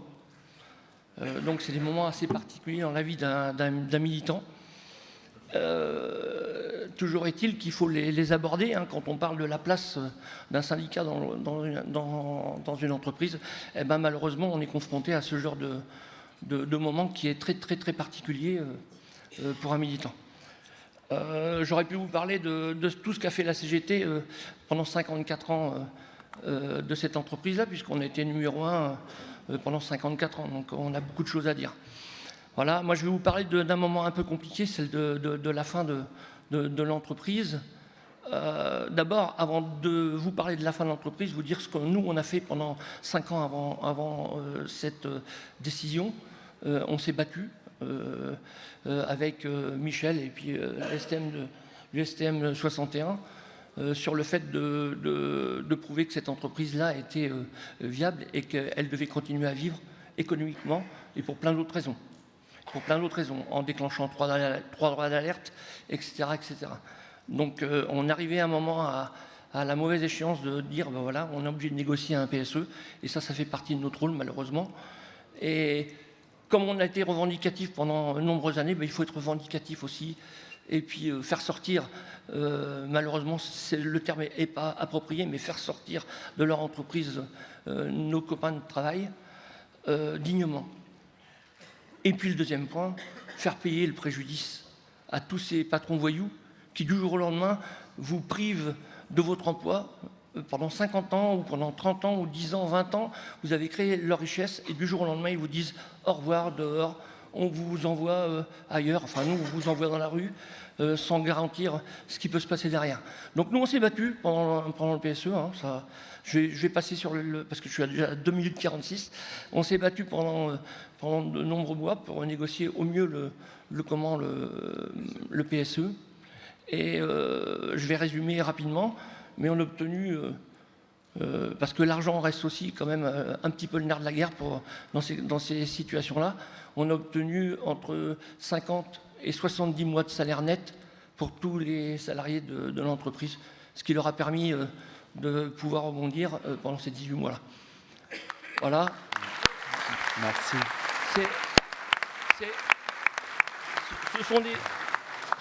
Je peux encore parler 2 minutes ou pas? Ce sont des moments difficiles, des moments qu'il ne faut pas vivre tout seul. Et là, c'est peut-être une doléance que j'ai envers la Fédé et la Confédé. Il n'y a pas de boîte à outils pour gérer ces périodes-là, mais il faudrait y penser parce que c'est compliqué. Alors après, on peut se faire assister, et un petit clin d'œil à notre avocate qui est juste devant et qui les mange tout cru, les avocats des grands groupes. Donc faites-lui appel, il n'y a pas de souci. Dernier point, et ça sera mon dernier, on s'interroge sur la continuité syndicale. Eh ben nous, on a fait notre taf tout le temps, et on l'a fait après. C'est-à-dire qu'on assure une permanence tous les mardis, tous les jeudis, pour aider les copains, pour entretenir la cohésion. Et ben, ça paye. Parce qu'on parle de continuité syndicale quand on quitte le travail. On quitte le travail aussi quand on supprime le travail. Et nous, ça fait 18 mois que le syndicat continue à vivre. On avait 38 syndiqués sur 167, mais on est resté 35 quand même. Merci les camarades. Merci. Vive le 43e congrès, vive la Fédé des métaux et que la CGT vive encore 130 ans.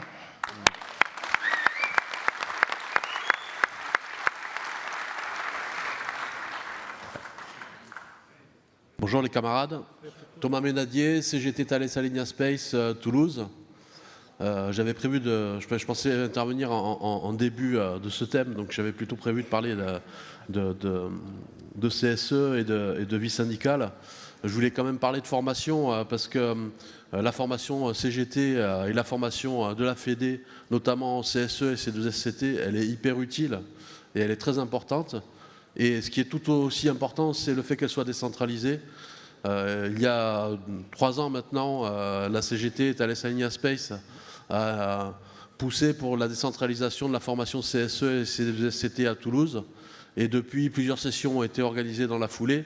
Et c'est une vraie opportunité pour nos camarades, parce qu'on dit qu'on veut rajeunir la population de nos militants et de nos militants qui prennent des mandats. Si on veut les rajeunir, ça veut dire qu'ils ont des obligations familiales. Se déplacer à Paris pour suivre ces formations, c'est pas forcément facile. Ils ont choisi de prendre des mandats CSE justement parce qu'il n'y avait pas a priori beaucoup de déplacements. Et du coup, prendre en compte ces choses-là au niveau de notre Fédé pour leur permettre d'être formés sans avoir à monter à Paris, c'était un sujet important et qui a su être réalisé au cours de la mandature qui finit aujourd'hui et qui, j'espère, continuera lors de la mandature suivante.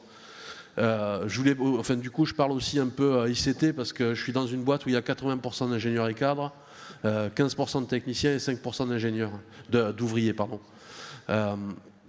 Pour vous dire que de mémoire, aux dernières élections professionnelles en 2023, on a enregistré 60% de votes ingénieurs et cadres en plus par rapport à 2019. Donc il ne faut pas avoir peur d'adresser ce collège-là. Finalement, ce ne sont que des ouvriers spécialisés et ils ont les mêmes contraintes que tout le monde au travail. Voilà. Donc il ne faut pas se tromper. Ce ne sont pas des ennemis, ce sont juste des travailleurs, et c'est des travailleurs qui aujourd'hui sont dans nos luttes. Vous avez sûrement entendu parler des plans de suppression de postes chez Thales Alenia Space, une lutte qui a duré 15 mois, et où on a retrouvé de nombreux ingénieurs et cadres dans les luttes, au rassemblement, dans les manifestations, et là où on les voyait peu, il y a une petite dizaine d'années, ils étaient présents en nombre. Donc c'est aussi parce que la CGT a su convaincre cette population-là de se mobiliser. J'ai plus que 30 secondes, donc je vais aller super vite sur CSE et syndicats. N'importe comment, il y a beaucoup de choses intéressantes qui ont été dites, mais mon retour d'expérience, j'ai pris ma carte à la CGT en 2019. Très vite, mes camarades m'ont envoyé sur un mandat de RS, on n'avait pas d'élus. 3 mois après, on avait 2 élus au CSE. Pendant les quelques instances que j'ai fait tout seul en RS, j'ai constaté qu'en fait, les autres OS faisaient qu'écouter la direction et n'intervenaient pas. Et quand on a eu 2 élus au CSE, en plus du RS, on s'est mis à faire du travail syndical en CSE, à bouger un peu la direction, à la contredire, à apporter des analyses et des points de vue différents. Et ça a obligé en fait les autres syndicats à se positionner en syndicalistes et pas juste en accompagnement du patron, parce qu'ils se sont rendus compte qu'en fait il y avait autre chose à faire en CSE. Et je pense que la présence en CSE de la CGT elle est importante, même si dans notre syndicat on n'est pas pour le syndicalisme institutionnel, qu'on est conscient que les moyens qu'on obtient grâce aux élections, il le faut pour la lutte de terrain. Et la lutte de terrain qu'on a menée sur la bataille des suppressions de postes, aujourd'hui on a eu une première victoire, puisque notre PDG lundi a annoncé le gel du plan de suppression de postes. Et c'est qu'une première victoire parce qu'il en faudra d'autres avec l'arrêt total du plan de suppression de postes et surtout un plan d'embauche, parce qu'aujourd'hui on a énormément de collègues qui sont en souffrance et qui resteront en souffrance tant qu'on aura une telle charge de travail et si peu d'effectifs pour la faire. Merci mes camarades, vive la CGT, vive le 43e.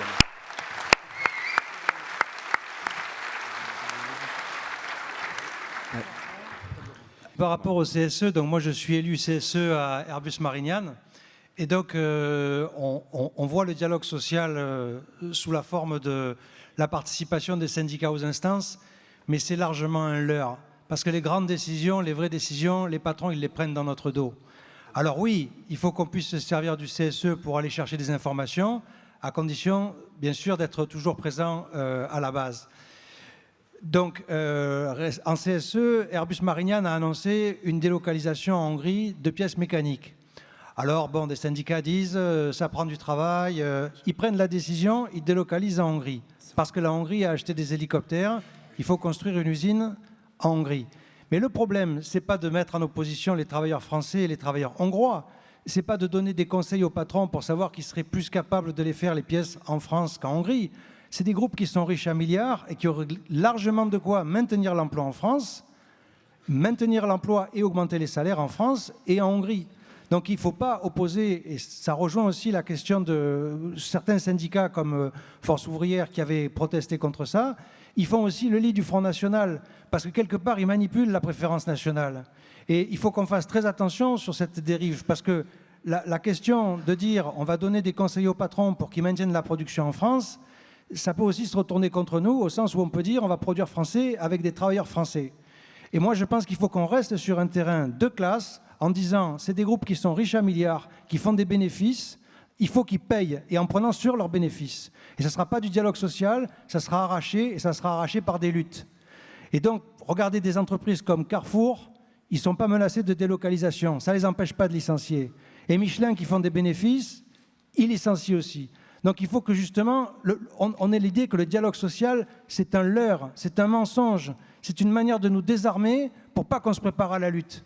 Ils nous invitent à faire des tables rondes avec le patronat et les ministres. Ils aimeraient bien que les syndicats fassent un conclave sur les retraites. Mais un conclave de quoi? Avec des gens qui ne veulent pas revenir en arrière.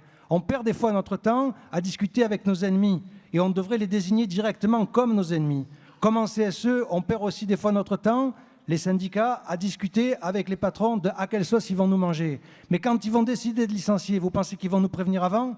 Donc il faut que nous, on soit bien conscients qu'en face de nous, le dialogue social, c'est une façon pour nous, pour eux, de nous engluer, de nous démoraliser, de chercher à nous dire « venez, on va discuter », mais quand ils voudront nous rentrer dans la gueule, ils ne prendront pas de gants. Donc je pense que par rapport à ça, il faut qu'on se serve de ça en se souvenant que c'est d'en bas que ça va venir. L'an dernier, à Airbus Marignane, on a fait une petite grève sur les salaires. Petite parce qu'on n'a pas réussi à entraîner tout le monde. Mais c'est parti de la base, parce qu'on était à la base. Et c'est des gens qui étaient syndiqués de tous les syndicats, qui ont bousculé les luttes, les lignes, et qui ont réussi à entraîner une partie des travailleurs, et qui a suffisamment inquiété la direction. Et c'est parce que j'ai confiance dans les travailleurs, confiance dans la base, confiance dans mes collègues de travail, que je pense qu'il faut qu'on reste au plus près des ateliers pour préparer nos collègues à se battre, parce qu'il n'y a que ça qui pourra nous garantir l'avenir. Tout d'abord, je souhaitais refaire parler la table ronde, notamment, je leur donne 2-3 minutes de temps de parole pour être au même niveau que vous, là, les délégués, pour essayer de répondre à peut-être quelques questionnements qui ont été posés. Donc je vais redonner la parole à Pierre, ensuite Abdelkrim, ensuite David, et on repartira sur quelques prises de parole avant que je conclue, parce qu'on va bientôt arriver à la fin de ce débat, parce qu'il y a un deuxième débat après, qui est sur l'industrie, qui est un enjeu important aussi, surtout dans la période. Donc à toi, Pierre. Merci. Alors, pas grand-chose de particulier à ajouter, si ce n'est sur ces questions de vie syndicale et de rapport à l'institutionnel. Ça a été très largement rappelé que l'animation de la vie syndicale, en tout cas c'est perçu comme tel, que c'est quelque chose qui va permettre beaucoup plus que la participation aux seules instances de renforcer le syndicat, de faire venir, de former des nouveaux syndiqués, d'avoir des nouveaux syndiqués engagés, outillés, ça a été dit lors d'une intervention. C'est aussi, je crois, et c'est un point peut-être le point sur lequel je voudrais juste insister, c'est aussi ce qui va permettre d'avoir un discours syndical, CGT, qui se place sur un terrain qui assume une dimension plus politique, parce que le fait de fréquenter des instances, de faire des formations, ça sensibilise à des questions comme la question des retraites, la question du temps de travail, la question de l'extrême droite, tout un ensemble de débats et de sujets politiques, l'environnement qui sera un autre thème de la discussion. Et juste ajouter sur ce point qu'il me semble que faut pas aller avoir peur d'aller sur ce terrain-là, parce que c'est aujourd'hui une attente de tout un ensemble de gens qui rejoignent la CGT aujourd'hui. Je l'ai rapidement évoqué, je fais l'enquête aujourd'hui sur l'intégration des nouveaux et des nouvelles suite à la séquence retraite de 2023 et qui s'est en partie poursuivi, en tout cas pour la CGT, ce regain d'adhésion avec 2024, les législatives, le NFP, etc.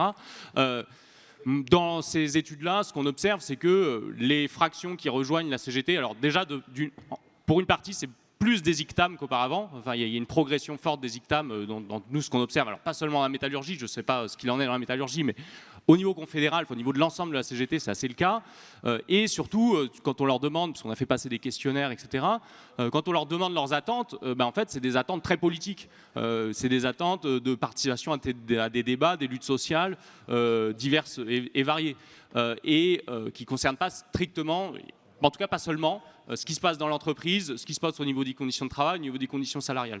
Donc, bien sûr, autour de cette question de la politisation, du discours syndical, etc., il y a tout un ensemble d'idées reçues, de stigmates qui peuvent encore être vivaces, mais il y a aussi toute une fraction du monde du travail et à différentes échelles, ouvriers, employés, ingénieurs, cadres, qui ont aussi des attentes d'organisations syndicales qui jouent un rôle, enfin qui assument une posture idéologique, qui assument une posture politique ferme et qui s'en tiennent pas justement du coup à une participation à la vie d'instance. Donc je voulais juste rebondir sur ce point, sur l'idée que avoir cette vie syndicale et former une conscience, une identité collective, c'est très important aussi parce que ça rencontre des aspirations qui sont assez présentes, je pense, dans le monde du travail aujourd'hui. Merci Pierre. Donc là, on va passer la parole à Abdelkrim. Oui, alors moi je voudrais remercier déjà toutes les interventions, je trouve très très riches, donc merci beaucoup, on se nourrit de ça aussi. Il y a quand même une petite nuance que je voulais donner, puisqu'en fait c'est vrai que la vie syndicale, on a beaucoup plus à la gagner en dehors des CSE, mais franchement, il vaut mieux pas abandonner non plus le terrain des CSE à une autre organisation syndicale. Donc j'aurais tendance à dire, allez chercher ces postes de responsabilité, type secrétaire du CSE, parce que en fait, vous êtes les seuls à définir l'ordre du jour avec la direction, et donc du coup, quelque part, si vous avez envie de véhiculer au moins les concepts et les priorités de la CGT, vaut mieux tenir le crayon plutôt que de subir l'ordre du jour dicté par une autre organisation syndicale. Donc techniquement, mécaniquement, il vaut mieux aller se positionner sur ces postes-là, même si on ne peut pas gagner grand-chose en termes de conquête sur la partie syndicale. Maintenant, ces outils, moi j'en parle aussi bien parce que je suis secrétaire du CSE dans ma boîte, donc du coup, ça fait 1 an et demi qu'on arrive aussi à orienter les sujets et les questionnements. Et on sait que c'est un document, le PV qui sort, a une force juridique, parce que c'est un PV qui peut être amené en justice, donc le PV du CSE. Et aussi, en fait, c'est un document commun pour tous les salariés, pas que pour les ICT. Donc en fait, c'est un des documents communs qui peut parler à l'intégralité des salariés. C'est le moment, c'est un document qui peut fédérer, qui peut unir les salariés entre eux, ce PV. Donc il ne faut vraiment pas non plus, je pense, le mettre trop de côté ou l'abandonner. Et puis c'est aussi l'occasion, les CSE, je voulais le dire, d'engager, s'il le faut, des rappels des droits d'alerte qui sont engagés, des DGI, travailler sur les restitutions de consultations obligatoires. Donc voilà, tout ça pour vous dire que oui, ce n'est pas le plus important si on veut gagner, si on veut faire de nouvelles conquêtes. Par contre, il ne faut pas l'éviter. Et enfin, je voulais dire que oui, vous avez raison, la formation, extrêmement important. Il y a aujourd'hui, en tout cas, des efforts qui sont faits à l'UFICT pour créer un module de formation spécifique pour les ICT. Donc, vous verrez le jour, cette formation verra le jour très prochainement et on sera content de pouvoir la déployer sur tout le territoire avec notre maillage. Donc, on appelle aussi à de nombreuses prises de volontariat pour éventuellement des référents UFICT sur des territoires où, effectivement, l'UFICT pourrait se déployer encore plus qu'elle ne l'est aujourd'hui, sachant qu'on est quand même dans de très nombreuses régions. Il faut se dire aussi que je pense que dans tous les collèges, la CGT jouit tout de même d'un capital confiance assez important de la part des salariés. Enfin, c'est les études qui le prouvent. Donc, faut pas hésiter. Je pense qu'un camarade le disait, il y a un risque d'aller au contact, mais partez confiant parce que vous avez déjà la confiance des salariés. Donc voilà, et c'est des salariés souvent, en tout cas si je parle pour les ICT, c'est des gens qui veulent participer au choix organisationnel, qui veulent être de la partie en fait. Les ingénieurs, cadres, techniciens, c'est des gens qui veulent être considérés.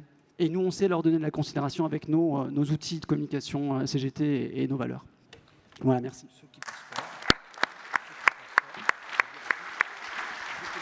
Merci à toi, Abdelkrim. Et maintenant, c'est David pour 2-3 derniers mots avant de repasser la parole à la salle. Oui. Quand on parle de formation, on parle de démarche individuelle, de camarades qui veulent se former, mais aussi il faut garder à l'esprit la démarche collective, c'est-à-dire la construction de plans de formation dans vos syndicats, dans vos USTM. Elle est essentielle. Il faut que ça parte des besoins, de qu'est-ce qu'on doit mettre en place et qu'est-ce qu'on fait pour le mettre en place. Donc le plan de formation, il est indispensable. Sur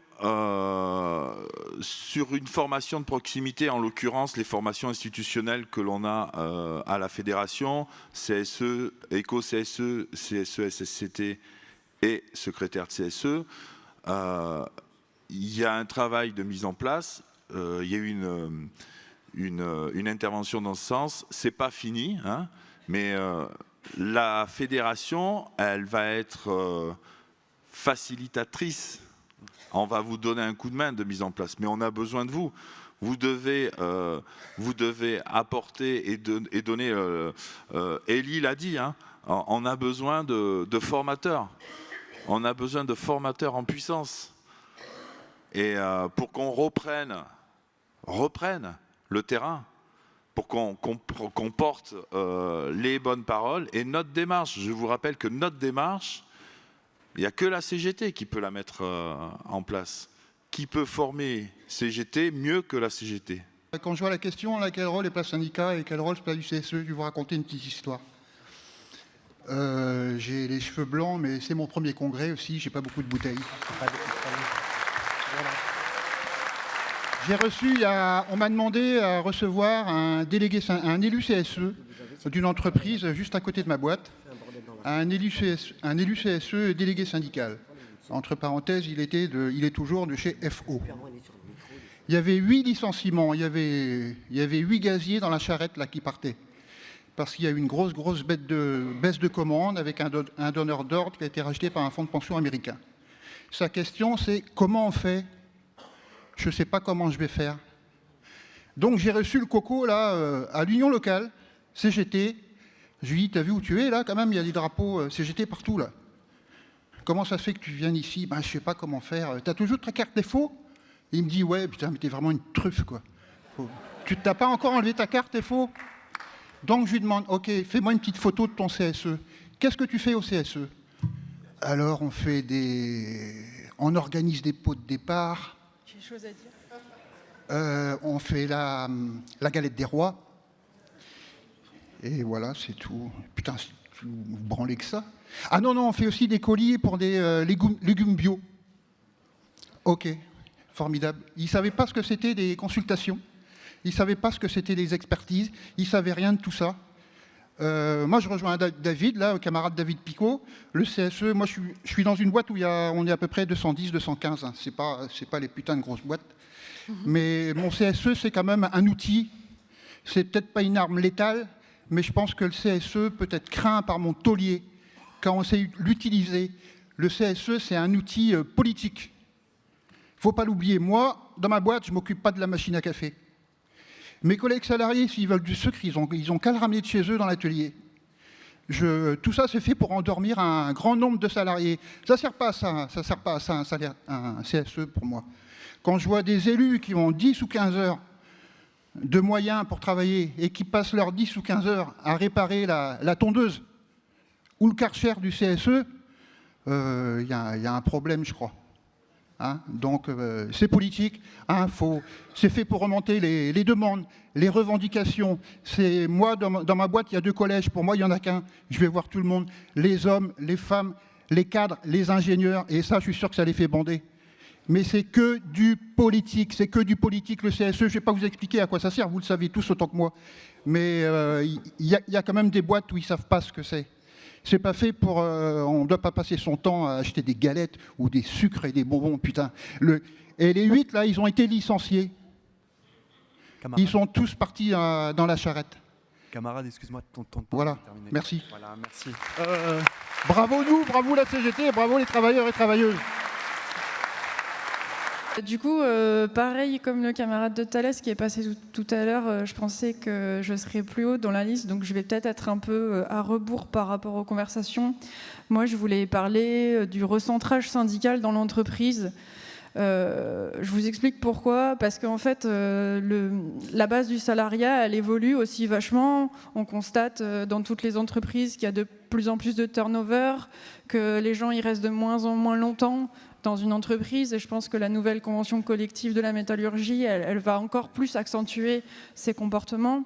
Moi, je l'observe d'autant plus côté ingénieur cadre. Donc, je me pose vraiment beaucoup de questions sur la structure syndicale d'entreprise. Est-ce que c'est l'organisation la plus pertinente pour nous, la plus efficace pour nous ? Est-ce que d'avoir sa carte à l'entreprise, c'est plus pertinent que de l'avoir au bassin d'emploi, par exemple ?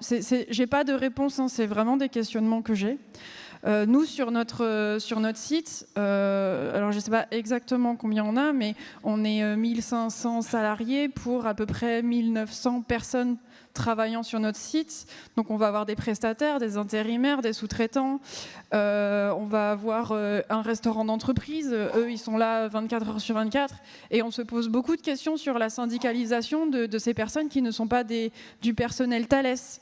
Qu'est-ce qu'on fait avec les salariés d'Expléo qui ne sont pas sur la même convention, la même convention collective que nous, qui parfois sont aussi dans des conditions de travail qui sont très difficiles. Donc du coup, je pense qu'il y a un vrai questionnement à avoir sur la pertinence de l'efficacité, non, la pertinence de notre organisation, de comment est-ce qu'on est structuré et de son efficacité, et notamment de la continuité syndicale. Parce que si tous les 3 ans, on parle beaucoup du fait que les jeunes, et les moins jeunes, parce qu'il n'y a pas que les jeunes, changent d'entreprise très vite, 3 ans, 5 ans, parfois même un peu plus, qu'est-ce qui se passe à ce moment-là ? Qu'est-ce qu'on peut proposer de flexible pour que les syndiqués ne se disent pas de toute façon, ça ne sert à rien que je me syndique, vu que dans 2 ans, je suis parti.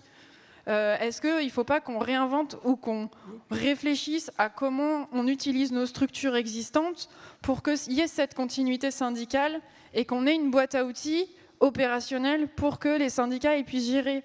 Moi, je sais que, par exemple, j'ai des syndicats qui sont venus chez moi, qui s'étaient syndiqués à leur UL, et en fait, on n'a jamais réussi à prendre le contact de l'UL et à transférer leur timbre chez nous. Donc en fait, je pense que c'est vraiment, je pense que je réinvente la roue en disant ça, mais la continuité syndicale, il faut qu'elle évolue aussi en même temps que le salariat il évolue.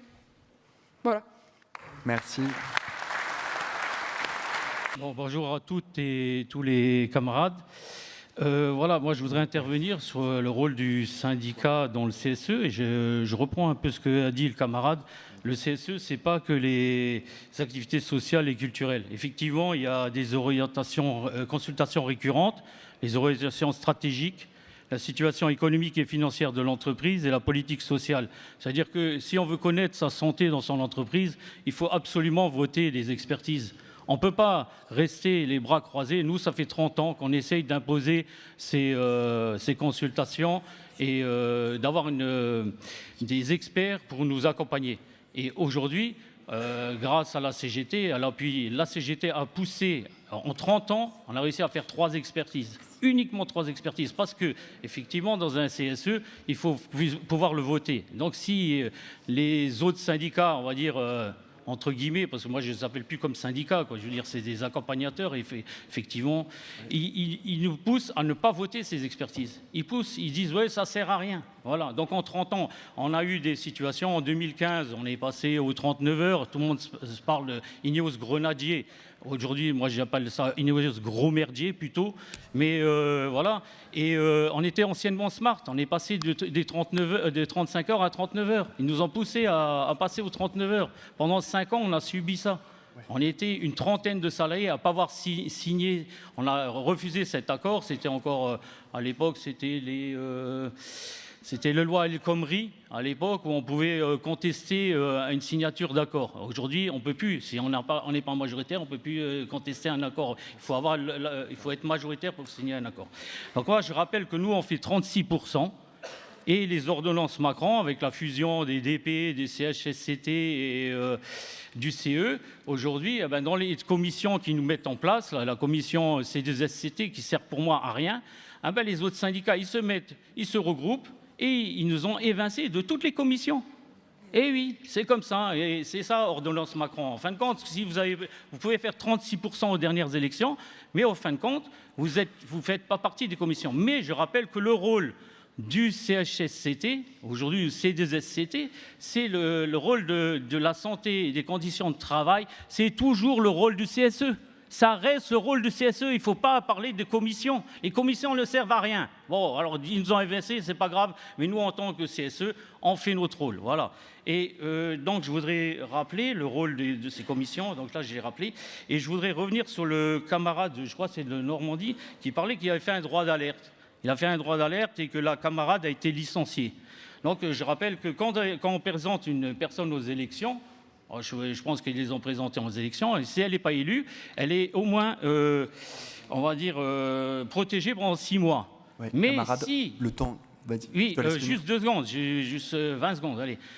En fin de compte, si un titulaire et un suppléant ne se présentent pas, la personne qui était présentée aux élections, sur la liste des élections, même si elle n'est pas élue, on peut la présenter dans un CSE. Et automatiquement, elle a renouveau 6 mois de protection. Donc ça, c'est le rôle. Et je pense que si vous l'avez entendu, prenez-le. Nous, on l'a fait. En tout cas, nous, on l'a fait. Donc, on a protégé des salariés comme ça, qui sont sur une liste, qui sont tout en bas d'une liste, ils ne sont pas protégés. Vous les mettez dans un CSE, le titulaire, le suppléant n'est pas là de la CGT, il est remplacé. Voilà, et ça, il a une protection pendant 6 mois, pendant 4 ans, et effectivement. Voilà, merci. Oui, bonjour à tous. Merci de me donner la parole. Donc, je m'appelle Dan Galdeano. Je suis salarié chez Grégoire, une PME de 180 salariés située à Cognac, appartenant à un groupe italien Sam Dotsfar. L'entreprise est spécialisée dans la fabrication de machines à vendanger et j'exerce un mandat de délégué syndical. Chers et chers camarades, notre congrès se tient dans un moment où le syndicalisme de transformation sociale est plus jamais que nécessaire. Là où les logiques libérales affaiblissent jour après jour la parole collective, notre rôle, à nous, mes camarades, c'est de reconstruire un véritable contre-pouvoir au service des travailleurs et des travailleuses. C'est dans cet esprit que je vais vous parler d'un enjeu central, le comité social et économique, le fameux CSE.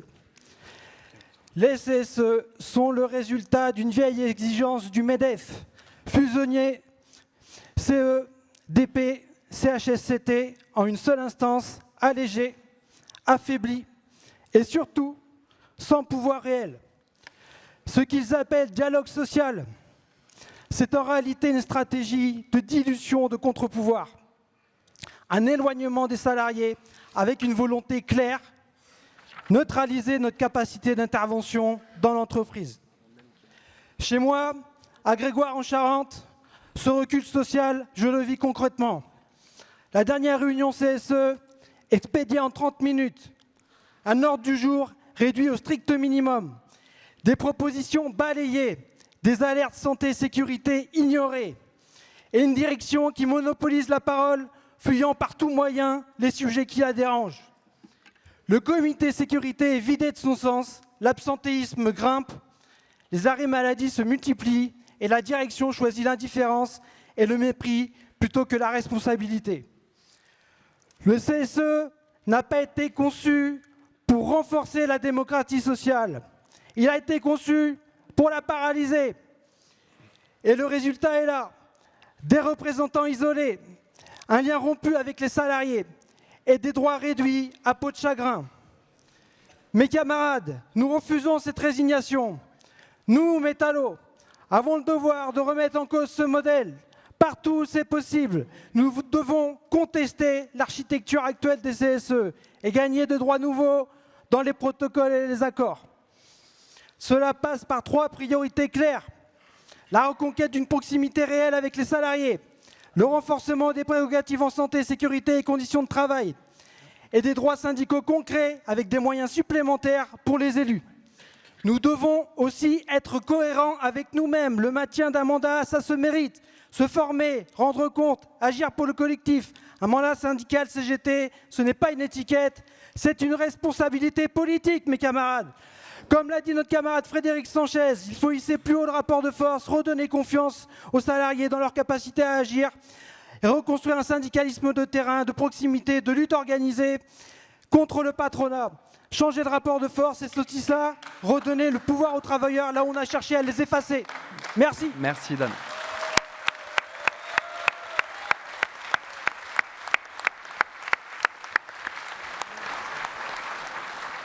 Aziz, je te laisse conclure les débats. Oui, on arrive vers la fin là et je pense que certains attendent la pause et un deuxième débat sur l'industrie. Donc vous avez vu que c'est un débat qui est quand même enrichissant. Beaucoup de camarades malheureusement n'ont pas pu encore intervenir.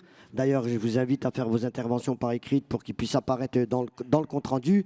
Mais de toute façon, cette question-là du rôle et de la place du CSE, du rôle du syndicat dans l'entreprise ne va pas s'arrêter ce débat qu'à ce moment-là du Congrès. Bien au contraire, la fédération va s'engager à donner des suites. D'ailleurs, on est dans la continuité de la conférence des CSE qui s'est tenue le 20 et 21 février sur Montreuil, qui a réuni plus de 200 camarades, où on a traité tous ces sujets-là aussi, le rapport à l'institution, notamment aussi les valeurs que porte la CGT dans les CSE autour des activités sociales et culturelles, parce qu'on a aussi oublié d'en parler aujourd'hui, mais ça aussi c'est un enjeu important, parce qu'il y a besoin de redonner des valeurs sur ce que c'est. Je rappelle qu'un CSE, c'est pas la petite boutique ou la petite épicerie du coin qu'on gère dans l'entreprise. Malheureusement, on s'est rendu compte, et vous le mettez assez là dans vos interventions, c'est qu'au fil du temps et qu'on est avancé, de plus en plus de camarades utilisent le syndicat comme une porte d'entrée au CSE, alors que c'est complètement l'inverse. Le CSE, comme vous l'avez assez dit ici aujourd'hui, c'est un outil au service aussi de la lutte, au service de l'organisation syndicale pour justement transformer la société. Donc ça, il y a besoin aussi de revenir sur ces fondamentaux, parce que je pense qu'on a énormément reculé aussi sur ces fondamentaux, et il faut qu'on revienne sur le b.a.-ba de ce que c'est le syndicalisme. Aujourd'hui, quand on regarde les statistiques, ça aussi c'est une réalité de terrain, mais aujourd'hui, plus de 75% des syndicats, c'est moins de 20 adhérents, donc on s'est enfermé dans un syndicalisme d'élus et mandatés, donc il faut qu'on revienne sur un syndicalisme de lutte, de masse et de classe, et pour ça, ça passe aussi par des plans de travail, ça a été dit, par des plans de travail dans les syndicats. Pour petite anecdote, ça m'est déjà arrivé des fois d'aller dans certains syndicats, je ne vous le cache pas, quand on demande le plan de travail, le cursus de formation, tout ça, des fois ils ont l'impression de se dire « Ah ouais, donc du coup on voit bien que c'est oublié parce qu'ils ont été enfermés dans ce modèle de l'institutionnel. On voit bien que le patronat utilise aussi d'autres organisations syndicales pour essayer de nous enfermer. Et ce qui nous démarque des autres organisations syndicales, c'est bien notre démarche syndicale, en lien bien sûr avec la formation syndicale, parce qu'il y a deux styles de formation syndicale. Un pour répondre aux enjeux au niveau de l'institutionnel, parce que de plus en plus, on remarque aussi des camarades qui se retrouvent élus au CSE et qui n'ont fait aucune formation, que ce soit éco-CSE ou des formations CSSCT. Donc je pense que là aussi, on a besoin de mettre les bouchées doubles là-dessus et ne pas laisser nos camarades se retrouver vers des officines patronales qui leur apprennent juste comment bien signer, comment bien accompagner le patronat. Nous, on n'a pas besoin de ça. On a un syndicalisme de lutte, de revendicatif. Donc on a besoin de remettre de la valeur, surtout à l'heure où, quand on regarde la pyramide des âges dans les entreprises, il y a un énorme renouvellement dans les entreprises. D'ailleurs, le Congrès le reflète bien, de plus en plus de jeunes. On voit au fil du temps là, une jeunesse, des primo-congressistes. D'ailleurs, je me félicite que vous ayez pris la parole sans y avoir peur, parce que c'est jamais facile dans un congrès, quand il y a du monde, de prendre la parole. Moi, je vous invite à vous engager encore plus dans votre syndicat, mais aussi dans les structures. On n'en a pas parlé, mais les structures est aussi l'outil à votre service. C'est l'outil de proximité qui peut aussi répondre, parce qu'un syndicat isolé, un syndicat proche de ces structures, c'est deux choses complètement différentes. Je vous le garantis que le patronat, quand on est proche des structures, et d'ailleurs, ça va essayer de mettre dans les oreilles des camarades, toi, tu es un bon camarade, avec toi, on peut discuter, mais essaye de t'éloigner de ta structure. Eux, c'est des... Donc, faisons attention de ne pas tomber ce piège-là. La CGT, c'est un tous ensemble. C'est les structures, on est tous fédérés, confédérés. Donc, il ne faut pas oublier cette notion-là dans la CGT. Moi, je pense que c'est des sujets très, très importants. D'ailleurs, la fédération... On va s'engager à renouveler une conférence des CSE d'ici l'année prochaine, ou peut-être fin d'année prochaine, en tout cas en 2026. On va s'engager au niveau du secteur vie syndicale à renouveler cette expérience qu'on a fait autour de la conférence des CSE, parce que là, il faut le dire en toute tranquillité, on est rentré dans le nouveau cycle, hein, on n'a pas parlé de la représentativité, mais à ce jour, malheureusement, dans notre fédération, on risque encore de rester deuxième organisation syndicale, et notre priorité, c'est de redevenir première organisation syndicale, parce qu'il faut qu'on redevienne la première organisation syndicale. Aujourd'hui, le seul syndicat, vous le voyez dans le décor, qui lutte et qui bataille, c'est bien la CGT qu'on voit partout. Donc, et il y a des attentes fortes aussi des salariés de la CGT, d'une réaction de la CGT, notamment pour porter des alternatives et d'autres perspectives que ce que le patronat ou le gouvernement nous mettent en face. Donc tout ça, ça passe par améliorer les questions de qualité de vie syndicale, donc la formation, des plans de syndicalisation dans les entreprises, ça aussi c'est important. Et bien sûr, sans oublier aussi la question des activités sociales et culturelles. La CGT a beaucoup travaillé autour de l'accès à la culture, de l'accès au sport, de l'accès aux vacances, l'accès au tourisme, et ne plus laisser les tourismes marchands ou les vendeurs de tickets piscine, de tickets cinéma venir, comme vous le faites tous, hein, je n'ai pas besoin de le dire, je suis sûr que dans la salle, il y en a plus d'un qui a déjà été dans ces trucs-là. Mais la CGT porte vraiment des vraies valeurs qui peuvent répondre aux attentes aussi des salariés. On ne l'a pas dit, mais on a d'autres outils, hein, comme l'avenir social, comme Indecosa. Indecosa est un des outils qui peut aussi aider dans les syndicats, mais ce n'est pas encore assez connu dans la CGT. Et il y a besoin aussi de le mettre un petit peu en avant pour que ça peut aider aussi les salariés, et notamment les syndicats, à répondre à quelques besoins qu'ont les salariés aujourd'hui. Et bien sûr, pour finir, l'enjeu de la transformation du salariat dans la métallurgie. Ça a été dit, la catégorie des ingénieurs, cadres et techniciens, malgré que aujourd'hui, avec la nouvelle convention collective, on parle de non-cadres et de cadres, déjà mettre les ouvriers, tout le reste des salariés dans une négation, c'est pas très beau, pas très joli. Donc il y a besoin de redonner du sens et de la valeur sur ce que c'est. On est bien, je l'ai redit, hein, on est la CGT de toutes et tous, hein, qu'on soit jeune, ingénieur, cadre, technicien, femme, retraité, c'est la CGT de tous. Et c'est bien avec la composition de tous ensemble qu'on arrivera vraiment à transformer la société. Et pour ça, je vous invite tous, dès à présent, hein, je vous invite, quand vous allez rentrer dans vos territoires, dans vos syndicats, à essayer de mettre en place des assemblées générales, des congrès de syndicats pour ceux qui sont des fois en retard sur les congrès de syndicats, parce que ça aussi, malheureusement, ça arrive. Et je vous invite à essayer d'instaurer la culture du débat avec les syndiqués. Quand on dit que les syndiqués sont auteurs, acteurs et décideurs, ça passe aussi par des assemblées générales, à minima une fois par année dans les syndicats, parce que ça ne peut pas être que le bureau ou la CE du syndicat qui prend toutes les décisions sans associer les syndiqués. Il y a besoin aussi de redonner plus la parole aux syndiqués et voir avec les syndiqués pour justement de faire un vrai plan de formation autour de nos syndiqués. On a parlé de formation, mais j'insiste aussi les camarades, l'information est aussi importante. On a la NVO, on a des outils d'information, il y a le mensuel des métallurgistes. N'hésitez surtout pas à vous saisir. Hein. Je parle de la NVO parce qu'effectivement, il n'y a pas tous les syndicats qui sont abonnés à la NVO. La NVO, ça reste quand même la presse de la CGT. Et j'insiste là-dessus, il y a beaucoup d'éléments et de réponses autour de la NVO. Donc n'hésitez pas aussi, la formation c'est bien, l'information c'est encore mieux. Donc n'hésitez surtout pas les camarades, dès à présent, à essayer de mettre en place des plans de travail. En tout cas, la fédération se met à disposition. Les USTM sont là pour vous aider, vous accompagner aussi pour essayer de mettre en place des plans de travail. Donc n'hésitez surtout pas. En tout cas, les camarades, on donnera une suite à ce débat-là en 2026. Donc je vous souhaite tous un bon congrès et vive notre 43e congrès.